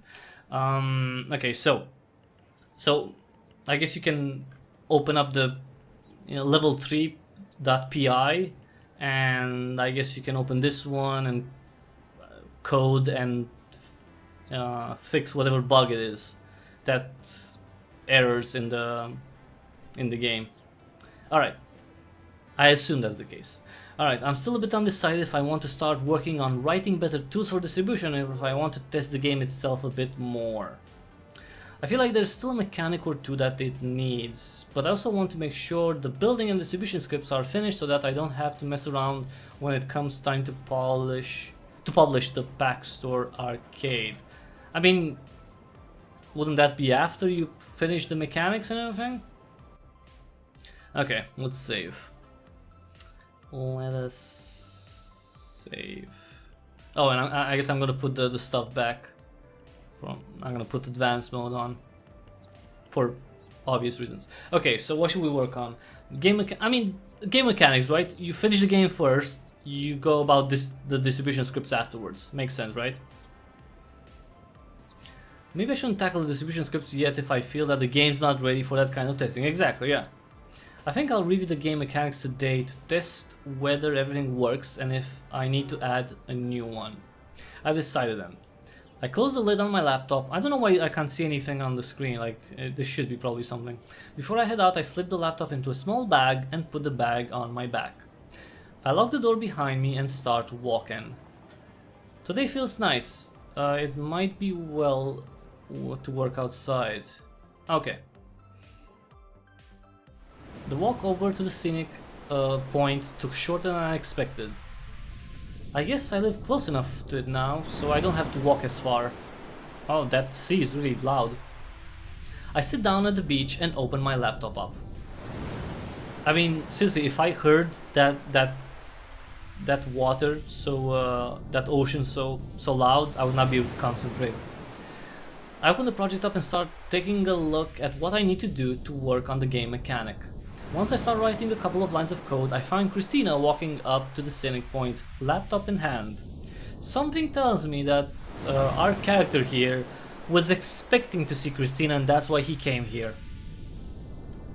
Well, this is a surprise. It's not. You're not actually surprised. It's nice out. Don't really feel like trapping myself inside my apartment today. She takes a seat next to me and opens her laptop. That's fair. The cafe seems too crowded right now. The cafe also seems a bit far for me compared to here. Really? I wouldn't have guessed that. Well, I managed to get here in about 5 minutes or so. The last time I came here it was like more 10 to 15. Noted. Well, hopefully the kind of work you're doing right now doesn't require internet access. I'm fine. At the very least, I can use my phone as a hotspot. True. So, how did the rest of the night go? The woman that walked in sure seemed rather uncomfortable. Well, she just had some pretty bad social anxiety. She never really lived close to where people are. Yeah, cause she's a fucking vampire. Duh, vampire! I was able to warm her up though. She's pretty snarky. Snarky. Oh, sounds like Zeno's got some competition. Debatable. Zeno has to try pretty hard to come up with something. This one sounded like she has experience. Christina chuckles. Oh well. It does make me wonder why she'd move out to that apartment though. Well, Christina, it could be anything. At the very least, she did seem to want to crawl out of the shell of hers. I mean, it takes courage for someone like her to do what she did. Yes. Hashtag so courageous. Well, hashtag, I guess. She's so courageous, yes. I can see that. Were you able to get a name out of her? You make it sound like it was an interrogation. Well, sort of, yeah, I got her name. She goes by Meredith. That's an interesting name indeed. Beyond that, we didn't really talk much. I barely know anything about her, but I think that might change. Who knows? Things can take an unexpected turn. Yeah, of course. Pretty sure someone told me that reality is whatever I perceive it to be, so... Christina laughs. Don't get too snarky, buddy. Hey, that does remind me. I pulled a chess piece out of my pocket. You still have that? Well, I held on to it since you gave it to me. Little did I know, I popped the top of the piece to show Christina the USB port. That was a USB port? You seem completely surprised. Yeah, I kinda am. I didn't realize that was a USB drive at all. Which to me means I handed you the wrong chess piece. I figured that was the case. You didn't happen to view the contents of that drive, did you? Why is she red? It's not like, you know, the drive had nude photos of her. It had some work on it that I haven't touched in a while. Well, I went as far as the second level, if that's what you're asking. I'm kinda surprised that you're a bit embarrassed about it. It's pretty decent. This guy is being what kids these days call a simp. So he's kinda attracted to her to some extent. So he's not gonna tell her that the game is crap. It's not crap as in like it's the worst game ever. It's just a very simple, basic game, okay? There's nothing wrong with that, okay? But because he's thinking that maybe even if it's not like consciously, right? Like even if it's not, you know, the first time he saw her, he didn't go home and masturbate thinking of fucking her. He's maybe thinking a little bit that down the line there could be a possibility that they could be together. So that's why he's not telling her that the game is crap. The game is crap. Okay, sorry. Simplistic, that's what I mean. Simplistic, not that it's bad. It's very simplistic, you know. You wouldn't, like, if someone made a game where, if someone made Pong today, right? If someone made a game that was Pong, it would be great for them because they made something, right? It's not, you know, you wouldn't say, oh my god, this is the best game ever, right? You would say, oh cool, you realize, oh, congratulations, you did it, you know. But yeah, that's an example of simping. All right. I haven't touched it in years. Really? That's a surprise. Why'd you stop? That's a long story. Oh well. Don't worry. I think it's decent. And it makes you, if it makes you feel better, I won't tell anyone. Thanks. Well, perhaps your code isn't as bad as that project was. I'm sure it's bad enough. Probably harder for you to read since it's in C++. Ooh. See, that's wrong. He just assumed that she didn't know C++, which, you know, if she knows, then she would be pretty offended. Oh, I don't mind showing the game to you sometimes, but I'd like to get the game mechanic I plan on doing today finished first. Well, I don't mind taking you up on that offer. Right. Back to game mechanic then. The two of us instantly turn our heads to our laptops and begin working. Within an hour or so, I managed to finish off the code necessary for the game mechanic. I set my laptop aside to run the tests I designed to make sure everything is working. Oh, you're done already? I'm doing tests now. You wrote the tests for your game? Well, better to be safe than sorry. Huh, noted. I might head off after these tests go, though, hopefully with success. Okay, I think Zeno might swing by your place today and I might join her. Oh yeah, that should be fine. Hopefully Meredith doesn't lock up if she decides to come over. Huh, I think she'll be fine. You've seemed to garner her trust. Yeah, hopefully. You know, I'm kind of curious about this burning question in my head.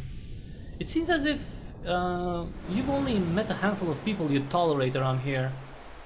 Well, that'd be true, yeah. I know this is going to be a bit of a silly question, but I really want to know your answer. Then again, I really don't know anything about Catherine or Meredith, so bear with me. Okay, let's save, because this sounds like it could be something weird. Cryptic, if you were to go on an expedition and take only one of us, who would you take and why? Okay, see, this is a trap. This is what they call a trap. Not that type of trap. Not that type of trap. This is another type of trap. I mean, this is fishing, or most likely it's fishing, which means what? She wouldn't ask anything like this unless she's testing the waters, maybe to see if I'm interested in her. I'm guessing. To me, this smells like fishing. I could be wrong, but usually people don't ask stuff like that unless they're, again, fishing. So, okay, Catherine. I mean, Catherine seems to be fun, but she's very childish, and you know, that's. Meredith is weird, and she's a vampire. And she has claws, so even if I take her to on an expedition, she'll probably kill me the first night if she gets hungry. And Christina, see, with Christina, I don't know, because she seems like maybe she wouldn't do anything on an expedition. Like she wouldn't be that useful, like in you know, real. In the jungle or something. But because she's fishing, you gotta indulge her. Well, you seem like the exploration type. She doesn't. None of the people here seem like the exploration type. If you take every single character in here and you put them somewhere in, I don't know, Utah, they'll be dead in a week, you know. Grizzly, probably, maybe not a grizzly because they're not grizzly days, but a bear, maybe some wolves. Coyotes probably could kill them too, although they're rather small and they don't really attack like that, but I'm just saying. Really? I wouldn't have guessed. Yeah, sure.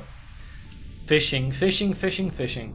I'd probably be the idiot who doesn't know how to read a compass correctly or something. Did I tell you how? Like, seriously. Am I good or what? Of course she doesn't even know how to read a compass, right? But the point is that you had to answer that. You had to say her name, right? Don't underestimate yourself, Christina. That was a pretty fair question. Well, it wasn't a fair question, it was a weird question. Not sure why you thought it was silly. No, it's a weird question. I met you like 3 days ago, and you asked me, oh, if you take someone on an expedition, who would it be? This girl you barely met? This other girl you barely met? Or this other girl that you barely met? No one asked that. Let's be honest, no one asked that. Unless they're fishing. She's fishing. Though I do wonder why didn't list Zeno as an option. Because she sees Zeno as a rival. That's why. See, I mean that's basically at least in this case. Because I know Zeno for a longer period of time, and she sees that as a problem. If she'd be interested in the character. Well, she'd be too obvious of a choice. I sigh. You're right, that would be too obvious. Oh well. I hear a ding coming from my laptop. Ding! That's the ding. Well, it sounds like your test's finished. That they did, I suppose. I pick up my laptop and view the results. Perfect, all passes. It's like, yay, the code that I wrote passed the other code that I wrote. That would be pretty biased, but okay. Well, that looks promising. Yeah, all the tests passed. Surely your game is as good as the tests say. Well, I guess we'd have to find out at some point. I packed the laptop back in my bag. Well, I guess I'll be seeing you later. Yeah, see ya. I mean, I like how my character is playing hard to get in this regard. I like that. I get up from the bench and start walking back to the apartment. The walk back to my apartment feels much shorter. I get up to the floor and turn the key to unlock the door while looking to see if Meredith's about. It's daytime, she's not out. She doesn't seem to be out and about, so I open the door and step inside like as if nothing happened. Why is there... Okay, I don't like that there's still the sound from the sea. It's too loud. The freaking sea is too loud. Okay, I'm gonna leave it like this. I sit down at the table and pull out my laptop from the bag. After placing it on the table, I grab the charger and plug it in the side of the laptop. Once I confirm that the laptop is charging, I get up from the table and grab some ingredients out of the fridge to make lunch. I take the next few minutes to prepare a meal. Meal. I don't know why I said it like that, sorry. Oh, the plate just about prepared when I hear a knock on the door. I make sure everything won't set on fire before walking over. To my surprise, Meredith's at the door, basket in hand. I thought she was a vampire. Oh, don't tell me she's like those... she's like those Vampire Diaries vampires that have a ring so they can go into in the sunlight. Oy vey. I mean, I kind of liked... I watched the Vampire Diaries, but that was a pretty silly thing. I could make a snarky remark, but I decided against it only because I didn't see this coming. Howdy. I impulsively motion her to step inside and she abides. I close the door and walk back to the kitchen, verifying that nothing was set on fire. While I put the plate in the oven to slow down cooling, and start cleaning up, I try to start a conversation. I didn't think you'd come back today. You really have surprised me there. I guess I've surprised myself as well. I was a bit hesitant to visit you. I wish I knew you were coming at this time. I could have made you a plate. If you want, I can make it again since I haven't put everything away just yet. It's fine. You don't need to waste your energy on me. Well, I don't really waste energy, but let me know if you change your mind. I finish cleaning the kitchen and pull out the plate from the oven. I grab some silverware and napkins before heading to the table. Well, he's gonna eat in front of her while she's not eating? When I arrive and sit down, I notice that Meredith's already sitting in the same chair from last night and that there's a basket full of apples on the table. Oh, she's being a Little Red Riding Hood? I'm just a vampire with, you know, with a purple hoodie and I'm picking up apples. I try to crack a joke. Apples? I guess this table's an orchard. I'm sorry? Never mind. I was trying to be funny. She looks at the laptop on the table and quietly sighs in embarrassment.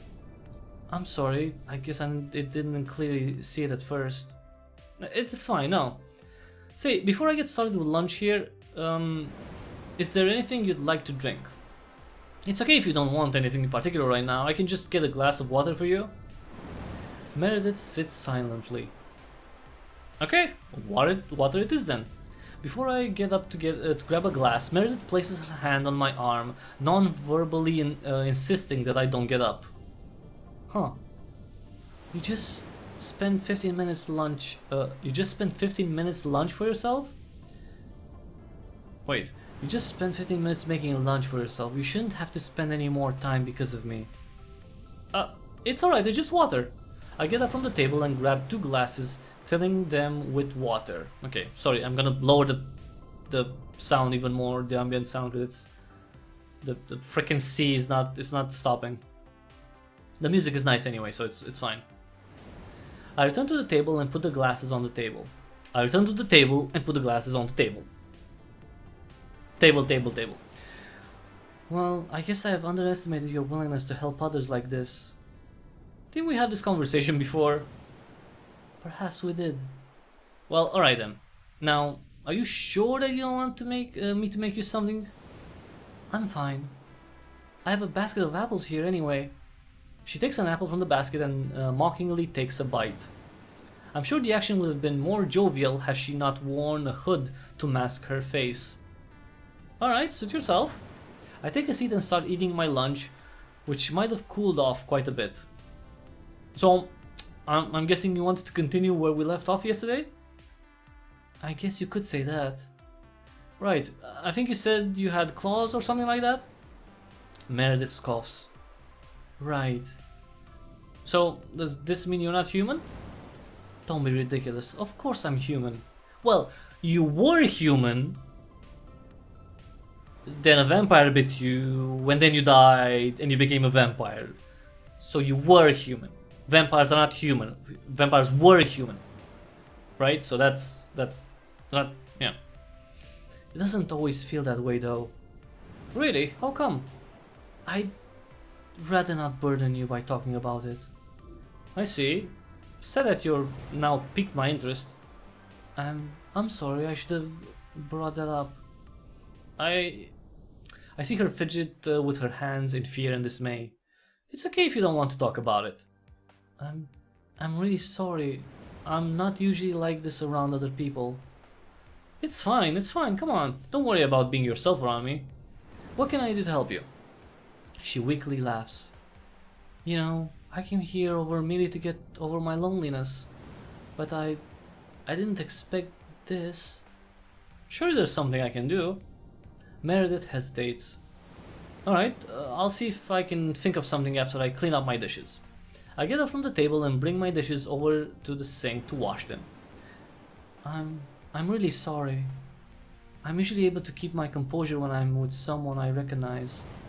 But I seem to have lost that control a little bit today. I see. Well, I guess there are days where we lose our self-control, aren't there? It's alright, it happens. And besides, I'd be more terrified of Zen or Christina's lack of self-control in that kind of situation. And I'm guessing those were your two friends last night, correct? Yeah, more or less. I've just started to be better acquainted with Christina. Zen and I have been friends for years. That must be nice, having friends that really support you and all. Do you not have any friends, Meredith? It's complicated. Yeah, see, because she's a vampire, her only friends, she doesn't really have friends, she has minions. You know, she has minions that are kind of like going around and doing her bidding because they want to become vampires too. They're kind of pathetic humans. that just, you know, I mean, okay, pathetic, they're down on their luck. It's a whole thing. The point is they're not her friends exactly. They want something from her. And she knows it, so she doesn't really see them as friends, right? They just go around town and do stuff for her. Again, because they want something from her, so they're not friends. In what way is it complicated? Meredith sighs. Have you ever longed for something so much that your existing skill set starts fading away? Wait, have you ever longed for something so much that your existing skill set started fading away? Well, that's quite a question right there. I'm not sure how to respond to it. I take a deep breath and try my best to come up with an answer. Well, I don't think my skills have faded just yet, but yeah, I've longed for something for a long time. A Tesla. He wanted a Tesla, let's be honest. He wanted a Tesla and he wants a new laptop also. He's not exactly longing for a laptop, but he wants a new laptop because the one that he has is super old. It's before Lenovo bought the you know, IBM's, you know, PC business. It's very old ThinkPad. Very, very old. But yeah, he longs for a Tesla. I return to the table. It's always been a dream of mine to see one or more of my apps in the pack store. Oh yeah, and that too. Sure, that makes sense. I'm sure you know just how prestigious the pack store is. Is it like an Alcazar or something? Kind of. Just imagine the fanciest and popular store and translate that to a computer. Meredith nods affirmatively. I don't know what it is exactly, but I've always had my eye on that place. Ever since Steve Jobs showcased it in 2008. But it feels like you're getting an award and your name is put out there for millions to see. Is there really anything to hold you back? Yeah, their extreme eye to detail and what seems to be the wrong places. I chuckle and Meredith weakly follows. I'm serious though, it's a bit of a doozy. It sounds like you have to give up a lot to get there. I stop and think about realizing just what I've given up to get to where I am. Well, he didn't really give up much because he just said that it was easy to leave everything behind at the beginning of the game, so he doesn't really seem like to be the remorseful type. I mean, he wanted to move here, he's developing, it doesn't sound like he left the girlfriend behind, his family, like he didn't mention anything like that, so I guess when you put it that way, we're even. You're right, I've had to give up a couple of things. Like? But I guess it takes a sacrifice to get to where I want to be. What about you? Meredith sits in a small amount of silence. I'm guessing that she's losing a bit of courage. Well, her lip quivers so slightly so as to not start a crying fit. You're the closest thing I have to any state of progress. Oh. I feel pretty bad for her. It sounds like she's never really had a friend, ever. No one should really have to ever feel that way or not be able to have friends. I'm sorry, I didn't realize. I step out of my chair and make my way over to Meredith. Almost instinctively, Meredith stands and moves forward, bracing a hug. I hear her slightly sob as I try to rub my hand against her back to lull her. I finally get why she's been stepping out of her own comfort zone, or I guess torture zone. It's almost hard for me to imagine what's been rushing to her mind the past 2 days alone. The two of us continue standing and hugging for quite a while. I hear the ticking of the clock on the wall as Meredith eventually stops sobbing. A few minutes pass and we slowly release each other. I was almost worried that you'd squeeze me to death. Perhaps I've forgotten how to hug someone properly. The two of us almost stare at each other and laugh shortly after. Oh, that certainly was, yeah. We might as well do something with those apples on the table. Meredith looks at the basket. I suppose so. I walk over to the fridge and look around to see if there's anything I can combine. Hold on, I'll be back. Meredith walks out the door, presumably to head to her apartment. I stand at the counter and look out the window. I wonder what's going in her head. She's going like, I've got a friend, finally I have a friend. Luckily Meredith returns with some ingredients in her hand. I'm not sure if this would be time appropriate, but I hope this works. Here, put it on the counter. I watch as she unloads her arms, laying everything out on the counter. Wow, I noticed the puffed pastry sheets and the pie crust. You know, maybe we can just work with these. I slide the pie crust away and put the sheets close to her. Meredith appears to give a confused expression. Turnovers. Oh, I'm sorry, I'm used to making... pies? Meredith laughs sheepishly. It's alright, Meredith, I can teach you my mother's recipe. We spend the next half an hour preparing the turnovers. After we put the turnovers in the oven, I check the time. It's almost dinner. Wow. Is it alright if you... is it alright with you if I had Zeno come over tonight? I just want to make sure that I don't put you in an awkward situation or anything. As long as she doesn't bite me or something. I chuckle lightly. She won't. I send a text to Zeno to ask about dinner plans. Oh, okay, sounds good. Okay, so she's coming over. She's coming over. And I can't believe it's 9:30 already. Like in my time zone. I think I've been playing for a lot longer than I expected to play. Perfect. Well, looks like we're going to go for dinner. We'll go for dinner. I'll get started on that and keep an eye on the... No, allow me. It's only fair that I do it after what you've done for me. Oh, okay then. Just don't destroy the kitchen and we'll be fine, I guess. Meredith and I swap places as I let her take control of the kitchen. I start to wonder if she's got the same sense of creativity as I do when it comes to meals. I grab the basket of apples, bring it to the counter and head back to take a seat in one of the chairs. Unable to think of anything productive to do, I look out the window. Meredith seems to pick up on my inability to do anything and tries to make more conversation. You certainly must be the productive type. I guess you could say that. I have a bit of a productivity problem though. I always have to be doing something, or so it seems. I understand. I usually take walks whenever I'm bored, if you'd call it that. Just anywhere in particular, or are there places you like taking walks at? It's been a while since I've taken one. I can't really say. Ah, I see. There's a nice scenic point that's just a couple of minutes walk from here. I went there this morning to do some work. Kinda gets uninspiring in the apartment, you know? I might have to take a look myself sometime then. I'm sure you'd love it. Feels like it's been ages since I've seen nature. Perhaps you should walk there tomorrow. Maybe.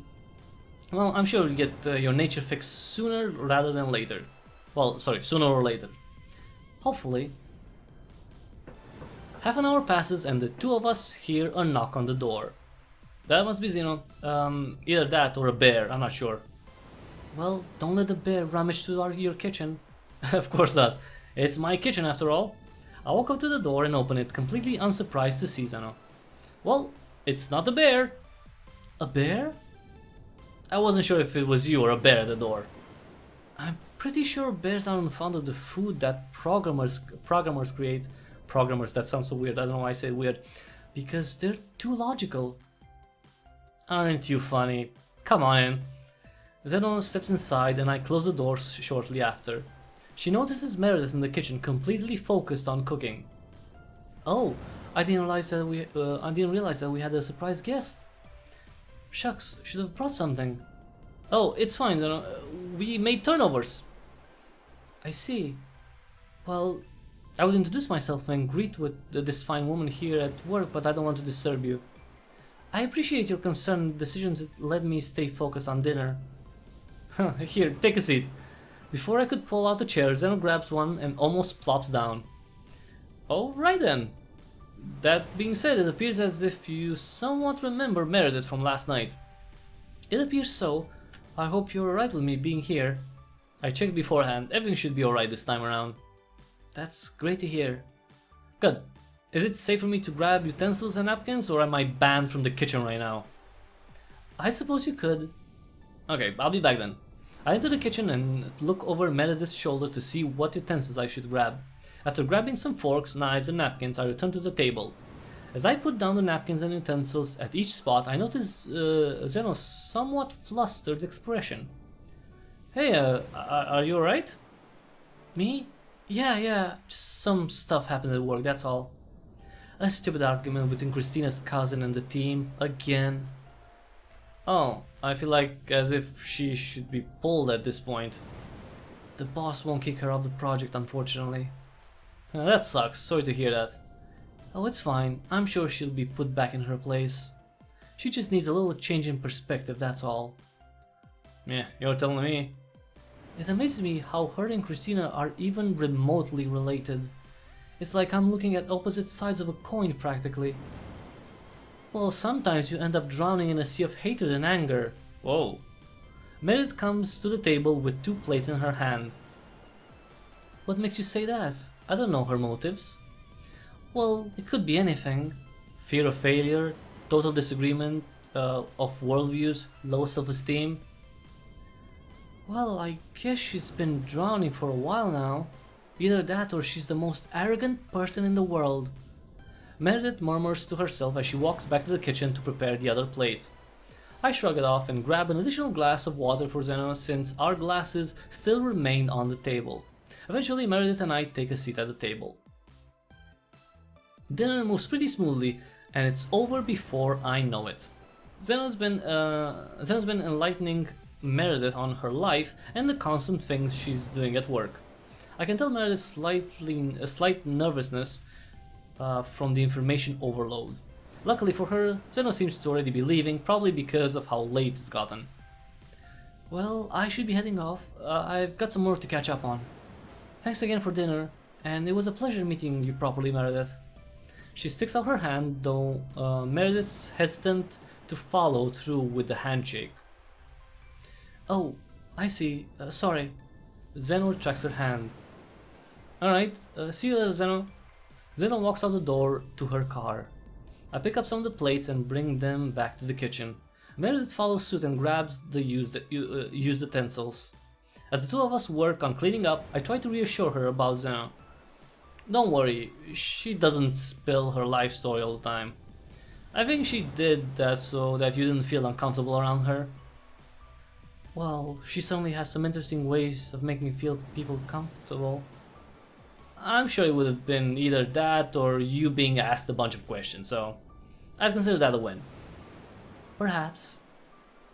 She's not as intimidating, trust me, I've gone through it a few times before. We were almost enemies. It sounds like you have lots more patience than I do. Well, we agreed on a ceasefire, the rest is history.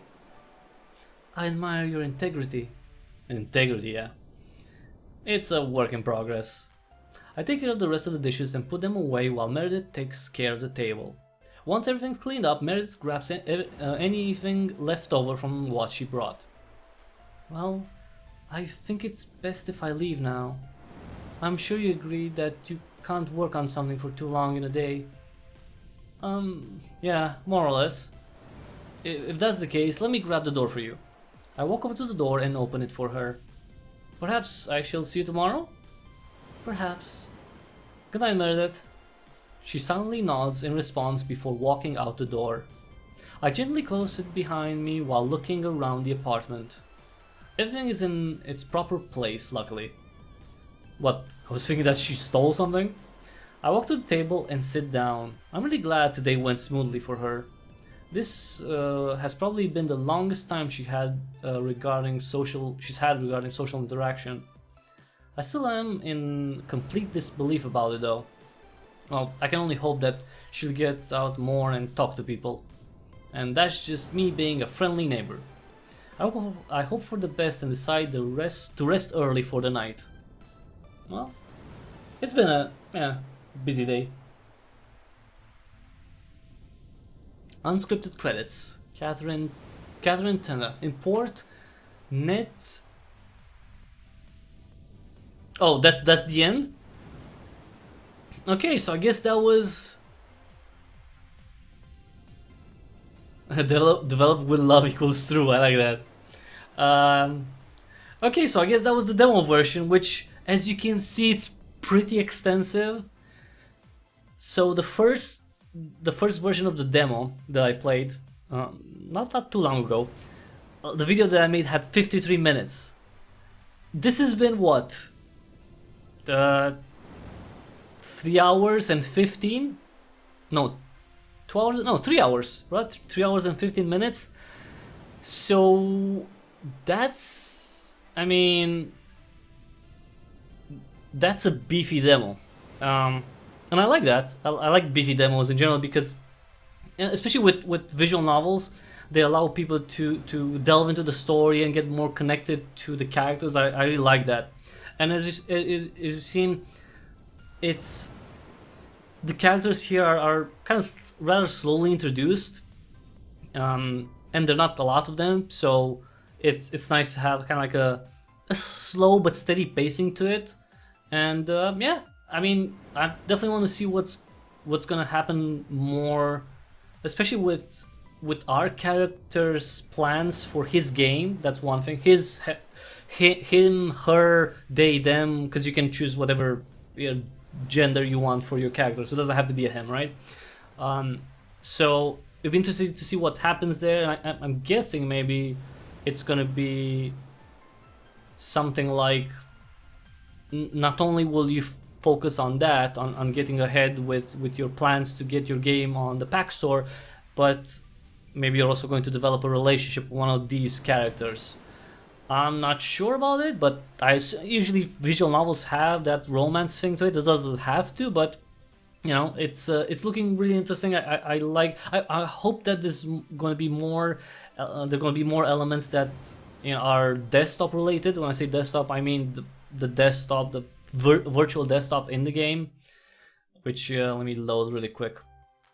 Right, so over here, you know, we don't have a lot of activities. You know, this app manager has a few, well, it doesn't have a lot of stuff, but hopefully we're going to see more of this, more interaction with the apps, with the desktop and the apps, maybe more interaction with various items, things that we can use in specific places.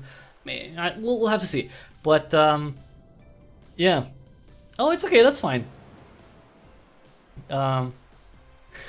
Nice. So I really like that it has avenues to expand quite a bit, right? So we'll have to see. I mean, from the first demo to the second demo, it doubled in size, more than doubled in size. Just think about like the next version, right? The next build is going to be double that. So, or probably is going to be double that. So it's really cool in that regard. Hopefully there's going to be more characters. It would be nice to have smaller, like small interactions with other characters too, just so we increase the idea of this being a person who just kind of goes around and interacts with people because he is new. He, she, it doesn't matter, right? You are new to this city, and it'd be cool to have like small interactions, even if it's not it doesn't have a character drawn for it. You know, like you go to a store and it's like, oh, the weather's nice, you know, something like that, right? Or, oh, I just moved here. Oh, you do seem like a fresh face here, you know, something like that, right? Or you go to a store that's closer to your house and it's like, oh, I haven't seen you before, you know, or something, you know, stuff like that. Or, you know, you talk to a surfer on the beach, stuff like that, right? Kind of to get more of the world around you in addition to the characters. But I like that demo was super extensive. I didn't expect for it to be this long. I was thinking, yeah, maybe in 2 hours we should be fine. But you know, I'm glad I did it. So check it out if you want to play it yourself and make other choices when it comes to. I mean, it doesn't seem like there's going to be a huge difference at least in this build, but you can make different choices for, like for example, you can choose a different language, programming language and such. And you can play the demo. It is available for free for Windows, Mac OS, and Linux. If you want to support the developer, you can also give a donation on itch.io. That's an option. You can give, you know, $1, $2, $3, $5, $10, however much you like. Just see the link in the description below. You can download this demo, version 1.2.1. I think this is the build that I played. And yeah, leave some feedback. you know, say what you like, what you didn't like. If you want to see more nudity, say why not, because it's like, it's a visual novel, where the titties? I don't know, maybe you want to say that, I have no idea, but you can say that. Or you can go along with my, you know, assumption that Meredith is a vampire, and if we all pull together and we all focus, you know, we can maybe make that happen. I don't know, we'll have to see. But I still think she could be a vampire. I'm just saying. She didn't take her hood off. She's, yeah, I don't buy the social anxiety thing. There's something else there. There's something weird there. You know, I don't know. I don't know. Maybe she's like the twin sister of Christina, and she's a vampire too. No, she's the twin sister who disappeared, and I'm just, you know, thinking out loud. But that was it, everyone. Thanks so much for watching. If you like the live stream, of course, please give it a thumbs up. That helps out a lot. With, you know, spreading the word about this, you know, this game and, you know, my channel in general. Subscribe here. Subscribe on YouTube, on BitChute. That's a second channel that I have. It's not a second channel as in a backup channel. It's a channel where I put up gameplay videos before anywhere else. I also have exclusive videos, so if you want to see all the content that I make, all the games that I cover, check out both YouTube and BitChute, youtube.com/cryptichybrid, bitchute.com/cryptichybrid. And of course, last but not least, super important, you know, I'm not making a lot of revenue from all this, so any help with that is super needed so I can continue doing this. You can either give me a direct donation through PayPal, there's a PayPal link in the description, or, you know, if you don't have disposable income, that's okay. You can support me whenever you make a game purchase, whenever you buy anything from the Epic Game Store, the Humble Store, or Fanatical. Just use the affiliate links or the creator tag in the description below. And whenever you do that, you don't pay more for the stuff that you buy there. You just tell that store to send me a small commission, a small percentage of the money you spend there. So it's a very small thing that you can do. It's easy, straightforward, doesn't cost you anything. So check out that. And of course, last but not least, something that we've been shilling, as we'd say, for a very long time, but for a good reason. The Brave browser. The Brave browser, you know, of course, Chromium-based, privacy-focused browser, built-in ad blocker, blocks fingerprinting methods. It's really cool. I'm using it right now as I speak. That's the main browser I use. I really like it, and I'm I would say an affiliate, I guess, with Brave software. So if you download the Brave browser through the referral link in the description, if you install it, use it for at least a month, then I will get a small crypto reward from them. Now, if you already use the Brave browser, know that you can tip me the basic attention tokens that you get through the browser. If you choose, very important, if you choose to see ads, you can tip me those bats. And I've seen someone yesterday, since the last live stream, someone gave me, I think, 1 bat. So that was pretty cool. It's not okay. 1 bat is like, I don't know. At this point, let's check crypto.com. Oh, I see some. Let's check crypto.com. Oh, sorry, my bad. Okay, let's see. So 1 basic attention token is 19 cents. So it's around 19 cents. So it's not a lot, but you know, you can give 1, you can give 5, you can give 10. Any amount is appreciated, and you can tip me those bats on any video of mine on YouTube or on any post that I make on Twitter @cryptichybrid. Of course, follow me there if you want to see when I post new stuff, when I go live, and of course when I share about other games coming out, usually indie games, because that's what I cover most, and that's what I follow the most. You know, indie developers, and I like to share and, you know, let you know if something's released, you know, videos and stuff like that. So check it out. I can't believe Ethereum is $215 right now. I really should have bought. Shit, I really should have bought when it was like 125 in February. Anyway, if you want me to survive this, even though I didn't buy Ethereum at 110.25 to sell it at 215, then again, see the ways to which you can support me in the description. Thanks again everyone for watching, and I'll see you tomorrow for a new live stream. Until then, more videos coming up on my channel. Thanks, and until the next time we see each other, have an awesome day. Everything is awesome. Everything is good when you're part of a team.